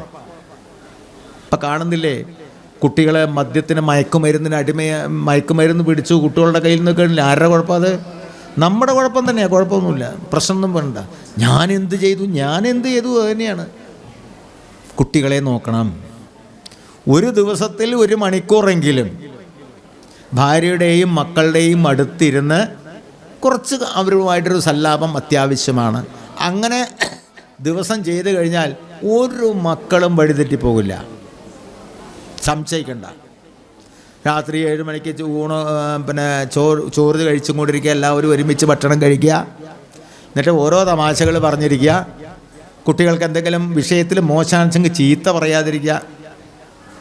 അതിനെന്തെങ്കിലുമൊക്കെ വഴി ചെയ്യാം, നമുക്ക് ട്യൂഷൻ ഏർപ്പാടൊക്കെ എന്തെങ്കിലുമൊക്കെ ചെയ്യാം. അച്ഛൻ നിന്നേക്കാളിലും മോശമായിരുന്നു, അപ്പം അച്ഛനെ ഈ നിലയ്ക്കെത്തിയില്ലേ, അവിടെ കുഴപ്പമൊന്നുമില്ല. അവരെ സമാധാനിപ്പിച്ച് പ്രോത്സാഹിപ്പിച്ച് കൊണ്ടുവരിക. അപ്പം അച്ഛൻ എന്നൊരു ഫീലിംഗ് അവർ കുട്ടിക്കുണ്ടാവും, അമ്മ എന്നൊരു ഫീലിംഗ് ഉണ്ടാവും. സദാസമയത്തും നമ്മൾ ഇടപെട്ട് കഴിഞ്ഞാൽ ആൺകുട്ടിയായാലും പെൺകുട്ടിയായാലും വഴിവഴിച്ച് പോവില്ല. വഴിവഴിച്ച് പോകുന്ന എപ്പോഴാണ്? രാത്രി 10-11 മണിയാവും ആശാൻ കയറി വരുമ്പോൾ. വലിയ ജോലിയൊക്കെ ആയിരിക്കും. എന്നിട്ട് രാവിലെ നേരത്തെ നീട്ട് പോവുകയും ചെയ്യും. ആഴ്ചയിൽ ഒരിക്കലൊക്കെ അച്ഛനെ കാണുകയാണ്. ഇയാൾ അവിടെ സ്കൂളിൽ പോയി എന്താ വേണ്ട സ്കൂളിൽ നിന്ന് കാശ് വേണം, കാശ് എടുത്ത് അങ്ങനെ കൊടുക്കും. ഫോൺ വേണമെങ്കിൽ ഫോണ്, ഐഫോണോ എന്ത് ഫോണോ അച്ഛനൊക്കെ വാങ്ങിച്ചു കൊടുക്കും. നമ്മുടെ കർമ്മം തീർന്നു എന്നാ? അല്ല, അതല്ല നമ്മുടെ ധർമ്മം.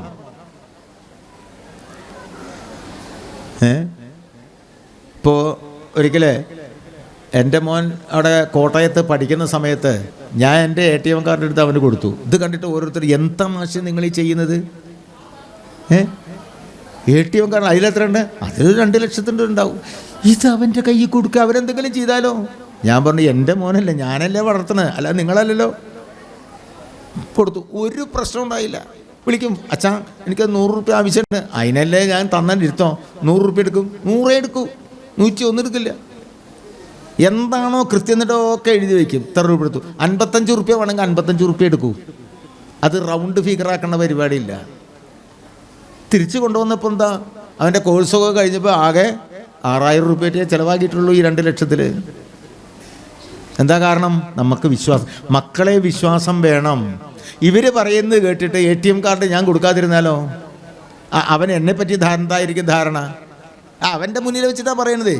ATM കാർഡ് കൊടുക്കുമ്പോൾ മക്കളൊന്നും ചെയ്യരുത്, അങ്ങനെയൊന്നും കുട്ടികൾക്ക് കൊടുക്കരുത്. നിങ്ങൾ പറഞ്ഞത് ശരിയാ, പക്ഷെ ഇവന് കൊടുക്കാം. കാരണം ഇവനെ ഞാനാ വളർത്തുന്നത്. കാരണം നമ്മൾ വളർന്നത് പോകില്ല, എനിക്കുറപ്പുണ്ട്. കൊടുത്തു. എന്നിട്ട് അവസാനം പിന്നെ കണ്ട അവൻ്റെ കോഴ്സ് കഴിഞ്ഞ് വന്നപ്പോൾ പറഞ്ഞു, ഈ 3 കൊല്ലത്തിലിടയ്ക്ക് ഞാൻ കൊടുത്തപ്പോൾ വീട്ടിൽ വന്ന കാശ് കൊടുക്കാം, വേറെ കാര്യം 6000 രൂപയായിട്ട് ആകെ ചിലവായത്, ബാക്കിയുള്ളതൊക്കെ അവിടെ ഉണ്ട്. അപ്പോൾ എന്നെ വിശ്വസിച്ച് അച്ഛന് തന്നു എന്ന് പറയുമ്പോൾ അച്ഛനോടുള്ള വിശ്വാസം അവന് കൂടി. എന്താ കാരണം? വളരെ സൂക്ഷിച്ച്. ഞാൻ എൻ്റെ നിലയിൽ പറയല്ല, എനിക്കൊരു ഉപദേശമുണ്ടായിരുന്നു. എൻ്റെ ഒരു സുഹൃത്ത്, ആ സുഹൃത്തിൻ്റെ മക്കളൊക്കെ നല്ല നിലയിലാകുമ്പോഴാണ് കല്യാണത്തിന് മുമ്പേ എന്നോട് പറഞ്ഞ കാര്യങ്ങളാണ്. ചില കാര്യങ്ങളൊക്കെ പറഞ്ഞു, ഞാനതനുസരിച്ചു, ഞാൻ അതേമാതിരി പ്രവർത്തിച്ചു, ഫലമുണ്ടായി. ഞാൻ ബഹുമാനിക്കുന്ന ഒരു സുഹൃത്ത്, എന്നേക്കാൾ പ്രായമുള്ള സുഹൃത്ത്. വിവാഹത്തിലേക്ക് കടക്കുമ്പോൾ നമുക്കൊരു പ്രശ്നങ്ങളുണ്ട്, ഓരോരുത്തരോടും ചർച്ച ചെയ്യല്ലോ എന്തൊക്കെയാണെന്നുള്ളത്. ആ കൂട്ടത്തിൽ പറഞ്ഞ ചില കാര്യങ്ങളുണ്ട്. മക്കൾ വളരുമ്പോൾ ഓരോ ദശയും നമ്മൾ ശ്രദ്ധിക്കണം. ഏത് സമയത്ത് അവരുടെ കൂടെ നമ്മൾ ഉണ്ടായിരിക്കണം, എടുത്തുകൊണ്ട് നടക്കുകയൊക്കെ ചെയ്യുമ്പോൾ. എന്നിട്ട് അവൻ്റെ ഓരോ ചലനങ്ങളും നമ്മൾ സൂക്ഷിക്കണം. അതെൻ്റെ മനസ്സിലുണ്ടായിരുന്നു, അതുകൊണ്ട് അങ്ങനെയായി. അപ്പം എന്താണ്, നീ വഴി പിഴച്ചു പോയാലോ അതിനും കാരണം നമ്മൾ തന്നെയാണ്. കുട്ടികൾ വഴിപിഴച്ചു പോയിട്ടുണ്ടെങ്കിൽ കുട്ടികളെ കുറ്റം പറയേണ്ട, സാഹചര്യങ്ങളെ കുറ്റം പറയേണ്ട, അതിന് ഉത്തരവാദി നമ്മൾ തന്നെ. അതുകൊണ്ട് എന്ത് ചെയ്യണം? വൈകുന്നേരം ആണുങ്ങളാണ് കൂടുതൽ ശ്രദ്ധിക്കേണ്ടത്.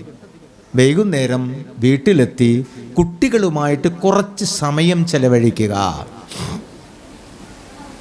നമുക്ക് നമ്മുടെ ജോലി ചെയ്യാം, എന്നാലും സമയം ചെലവഴിക്കുക.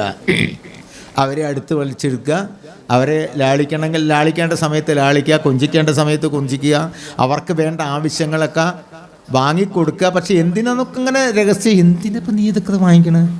അപ്പോൾ അങ്ങനെ പറയും, എന്തിനാണെന്ന് ചോദിക്കല്ല, എന്തിനാ രഹസ്യം, അച്ഛൻ തരാം എന്നാലും പറ എന്തിനാന്നൊക്കെ ചോദിച്ചു കഴിഞ്ഞാൽ കുട്ടി ഓരോന്നിങ്ങനെ പറയും.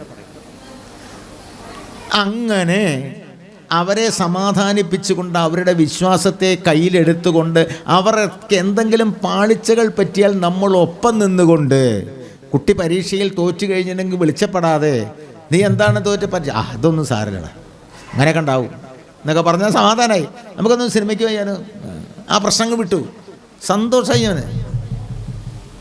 അപ്പം ആ സന്തോഷം, അപ്പം അവനെന്നും ഓർക്കും അത്. ഏത് ഇങ്ങനെതായപ്പോഴും അച്ഛനെന്നെ ഒന്നും വഴക്ക് കഴിഞ്ഞില്ലെന്ന്. അപ്പം അവന് പഠിക്കാൻ ഉന്മേഷം കൂടും. ഇതൊക്കെ മനഃശാസ്ത്രപരമാണ്. അപ്പം ഞാൻ പറഞ്ഞ ഇത്തരം കാര്യങ്ങളൊക്കെ പറയണമെങ്കിൽ ഒരു ഗൃഹസ്ഥാശ്രമിക്ക്, അനുഭവസ്ഥനായ ഗൃഹസ്ഥാശ്രമിക്ക് മാത്രമേ ഗൃഹസ്ഥാശ്രമികളായ സദസ്യരേക്ക് ഉദ്ബോധനം ചെയ്യാൻ പറ്റൂ. അപ്പം ഈ പുനർജന്മ സിദ്ധാന്തം എന്ന് പറയുന്നത് ഒരാൾ ചെയ്ത കർമ്മത്തിൻ്റെ ആകെ ഫലം അനുഭവിക്കാൻ വേണ്ടിയിട്ടാണ്. ഇനി അത് എങ്ങനെ എന്ന് പറയും, ഉപനിഷത്ത് പറയുന്നുണ്ട്, കഠോപനിഷത്ത് പറയുന്നുണ്ട് എങ്ങനെയായിരിക്കണം അതെന്ന് ഒരു മനുഷ്യൻ ജീവിക്കേണ്ടത്. എങ്ങനെയാണ്? ആത്മാനം രഥിനം വിദ്ധി, ആത്മാനം രഥിനം വിദ്ധി, ആത്മാവിനെ രഥമെന്നറിയ, എന്താണ് ഉടമസ്ഥനെന്നറിയുക. പിന്നെ ബുദ്ധിം തു സാരഥിം വിദ്ധി, ബുദ്ധിയായിരിക്കണം ഈ രഥത്തെ നയിക്കുന്നത്. മനപ്രഗ്രഹമേവച, മനസ്സിനെ കടിഞ്ഞാണാക്കി കാണുക. ആത്മാനം രഥിനം വിദ്ധി ശരീരം രഥമേവച, നമ്മുടെ ശരീരം ഒരു രഥമാണ്, ആത്മാവാണ് അതിൻ്റെ ഉടമസ്ഥൻ. ആത്മാനം രഥിനം വിദ്ധി ശരീരം രഥമേവച, അതിനെ നയിക്കേണ്ടതാരാ? ബുദ്ധിം തു സാരഥിം വിദ്ധി, ബുദ്ധിയായിരിക്കണം അതിനെ നയിക്കേണ്ട, അതിൻ്റെ ഡ്രൈവർ ബുദ്ധിയായിരിക്കണം. മനപ്രഗ്രഹമേവച, മനസ്സായിരിക്കണം കടിഞ്ഞാൺ. ഇന്ദ്രിയാണി ഹയാനാകു, ഇന്ദ്രിയങ്ങളാണ് കുതിരകൾ, ഈ രഥം വലിച്ചു കൊണ്ടുപോകുന്ന കുതിരകൾ. വിഷയാൻ തേഷു ഗോചരൻ, വിഷയങ്ങളാണ് അവർക്ക് സഞ്ചരിക്കാനുള്ള വഴികൾ. ആത്മേന്ദ്രിയ മനോബുദ്ധി ഭോക്തേത്യാകൂർമനീഷിനക, ഇന്ദ്രിയ മനോബുദ്ധികളോട് കൂടിയ ആത്മാവാണ് ഇത് അനുഭവിക്കുന്നത്. ഇതാണ് പറയുന്നത്. അപ്പം ബുദ്ധിം തു സാരഥിം വിദ്ധി, ബുദ്ധിയായിരിക്കണം നമ്മളെ നയിക്കേണ്ടത്, മനസ്സാകരുത്. കാരണം മനസ്സിൽ എപ്പോഴും സങ്കല്പങ്ങളും സ്വപ്നങ്ങളും ആവുള്ളത്. ബുദ്ധിയിൽ എപ്പോഴും സത്യമായിരിക്കണം, ആ സത്യമാണ് നമ്മളെ നയിക്കേണ്ടത്. ഇവിടെ ചുറ്റുവട്ടത്തൊക്കെ സെൻറ്റിന് 1 ലക്ഷം 1.5 ലക്ഷം രൂപയാണ്. ഇവിടെ ഒരു 25,000 രൂപയ്ക്ക് സെൻറ്റിന് കിട്ടും. വാങ്ങല്ലേ നമുക്ക്? ഏതെങ്കിലും ബ്രോക്കർമാരോ 25,000 കിട്ടുമോ? എന്നാൽ നോക്കുക. പ്രതികരിച്ച് ആരാ പ്രതികരിച്ച്? മനസ്സാ പ്രതികരിച്ചത്. വീട്ടിലെത്തി പറയുമ്പോൾ ഭാര്യ അല്ലെങ്കിൽ അമ്മ പറയും, ചുറ്റുവട്ടത്തൊക്കെ 1.25 1.5 ഇത് 25 അല്ലേ, എന്നാ എന്തെങ്കിലും കുഴപ്പമുണ്ടാവുക ആ സ്ഥലത്തിന്, ഇത് പറയും. അപ്പോഴാണ് ആലോചിക്കുക, ഓ അത് ശരി, അപ്പോഴേ ബുദ്ധി പ്രവർത്തിക്കുന്നുള്ളൂ. ഇവിടെ സൂചിപ്പിച്ചു ആ സ്ഥലമൊന്നും വേണ്ട അമ്മ പറയുമ്പോൾ, അതിനെന്തെങ്കിലും കുഴപ്പമുണ്ടാവും. അല്ലെങ്കിൽ ആരാ ഇപ്പോൾ ഈ 25 കൊടുക്കുന്നത്? ചുറ്റുവട്ടത്തൊക്കെ 1.5 ഉണ്ടാവും, ഇത് 25 കൊടുക്കുന്നത്. എന്തെങ്കിലും കേസും കൂട്ടുണ്ടാവും, അല്ലെങ്കിൽ ഈ പറഞ്ഞ മാതിരി എന്തെങ്കിലും കൂട്ടം ആത്മഹത്യ അല്ലെ കൊലപാതകങ്ങളൊന്നും നടന്ന സ്ഥലമായിരിക്കും. ആ നമുക്കതൊന്നും വേണ്ട. ശരി, അപ്പോഴാണ് ബുദ്ധി പ്രവർത്തിക്കുന്നത്. പിറ്റേ അതെ നമുക്കത് വേണ്ട കേട്ടോ. വീട്ടിൽ അമ്മയ്ക്കും ഭാര്യയ്ക്കൊന്നും ഇഷ്ടമല്ല, അമ്മയ്ക്കും ഭാര്യയ്ക്കും ഇഷ്ടമില്ലാത്തതുകൊണ്ടല്ല, അപ്പോഴാണ് ബുദ്ധി വന്നത്. പിന്നെ അതുകൊണ്ടാണ് അതുകൊണ്ട് നമുക്ക് വേണ്ട എന്ന് ഉപയോഗിച്ചു. ഇതാണ് മനസ്സാണ് ആദ്യം പ്രതികരിക്കുക. അതുകൊണ്ടാണ് പറയുന്നത് ഏതൊരു കാര്യമാകുമ്പോൾ 2 വട്ടം ആലോചിക്കണം എന്ന് പറയും. കാരണം എന്താ, ആദ്യത്തെ പ്രാവശ്യം മനസ്സ് ഇടപെടും, രണ്ടാമത്തെ പ്രാവശ്യമേ ബുദ്ധി വരൂ, ബുദ്ധി പതുക്കെ വരുള്ളൂ. അപ്പോൾ അതാണ് നമ്മൾ കേൾക്കേണ്ടത്. ഒരു സാധനം കേട്ട ഉടനെ ചാടരുത്, ഒന്ന് ആലോചിക്കുമ്പോൾ ബുദ്ധി പ്രവർത്തിക്കും.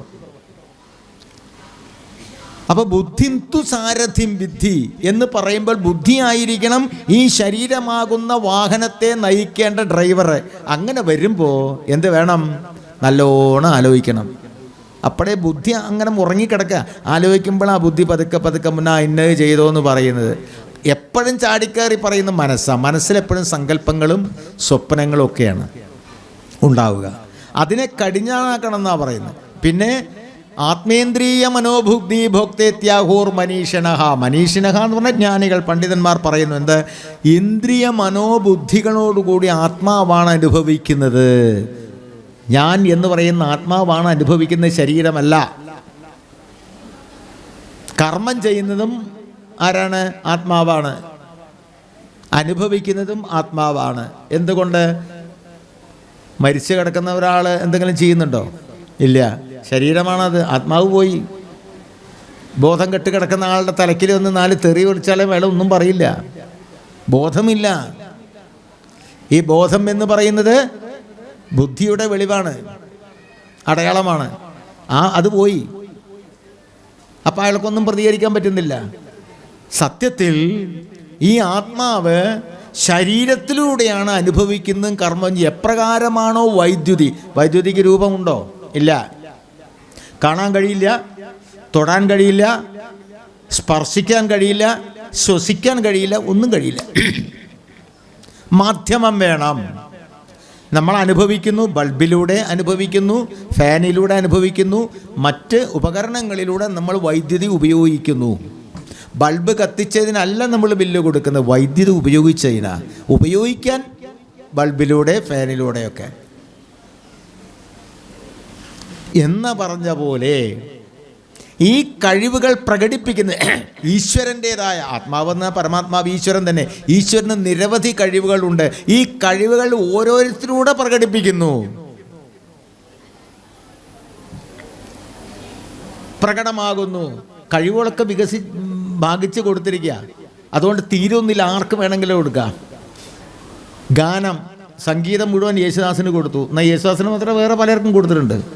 ധനം മുഴുവൻ വേറൊരാൾക്ക് കൊടുത്തു. അങ്ങനെ കൊടുത്തു. ലോകത്തിലെ ഏറ്റവും വലിയ കോടീശ്വരന്മാരൊക്കെ അല്ലേ, അവർക്കൊക്കെ കൊടുത്തിട്ടുണ്ട് അല്ലേ. അങ്ങനെ ഓരോ കഴിവും ഓരോരുത്തർക്ക് കൊടുത്തിട്ടുണ്ട്, ഓരോരുത്തരുടെ ഉള്ളിലുണ്ട്. ഇതൊക്കെ ഈശ്വരൻ തന്നെയാണ്. അതിനു വേണ്ടി പറ്റിയ ശരീരം എടുത്തിരിക്കുക. ശങ്കരാചാര്യ പറഞ്ഞു, നാഹം ദേഹോ നേന്ദ്രിയാണി അന്തരംഗോ നാഹങ്കാര പ്രാണവർഗോ ന ബുദ്ധി ധാരാപത്യ ക്ഷേത്ര വിത്താതി ദൂരഃ സാക്ഷി നിത്യഃ പ്രത്യഗാത്മാ ശിമോഹം. നാഹം ദേഹോ, ഞാൻ എന്ന് പറഞ്ഞ ദേഹമല്ല. നേന്ദ്രിയാണി അന്തരംഗോ, ഇന്ദ്രിയങ്ങളോ അന്തരംഗങ്ങളോ അല്ല. നാഹങ്കാര, ഞാൻ അഹങ്കാരമല്ല. പ്രാണവർഗോ ന ബുദ്ധി, പ്രാണവർഗങ്ങളോ ബുദ്ധിയോ അല്ല. ധാരാപത്യ ക്ഷേത്ര വിത്താതി, ഭാര്യയോ വീടോ ധനമോ അല്ല. സാക്ഷി നിത്യഃ പ്രത്യഗാത്മാ ശിവോഹം. ഇതിനെല്ലാം സാക്ഷിയായി നിൽക്കുന്ന ശിവനാണ് ഞാൻ. അപ്പം ഞാൻ എന്ന് പറയുന്നത് ശിവൻ, അഹം. അങ്ങനെയാണെങ്കിൽ ഈ എന്നെ പൊതിഞ്ഞു നിൽക്കുന്ന ഈ ശരീരം എന്താണ്? ക്ഷേത്രമാകുന്നു. അത് തന്നെയാണ് ഗീതയിൽ ഭഗവാൻ പറഞ്ഞ് ഇതം ശരീരം കൗന്ദേയ ക്ഷേത്രമിത്യഭിധീയതേ എന്ന് പറയാൻ കാരണം. ഈ ശരീരം ക്ഷേത്രമാണെങ്കിൽ ശരീരത്തിനകത്തുള്ള ആ ചൈതന്യം, ഞാൻ എന്ന് പറയുന്ന ഘടകം, അത് ക്ഷേത്രജ്ഞനാകുന്നു.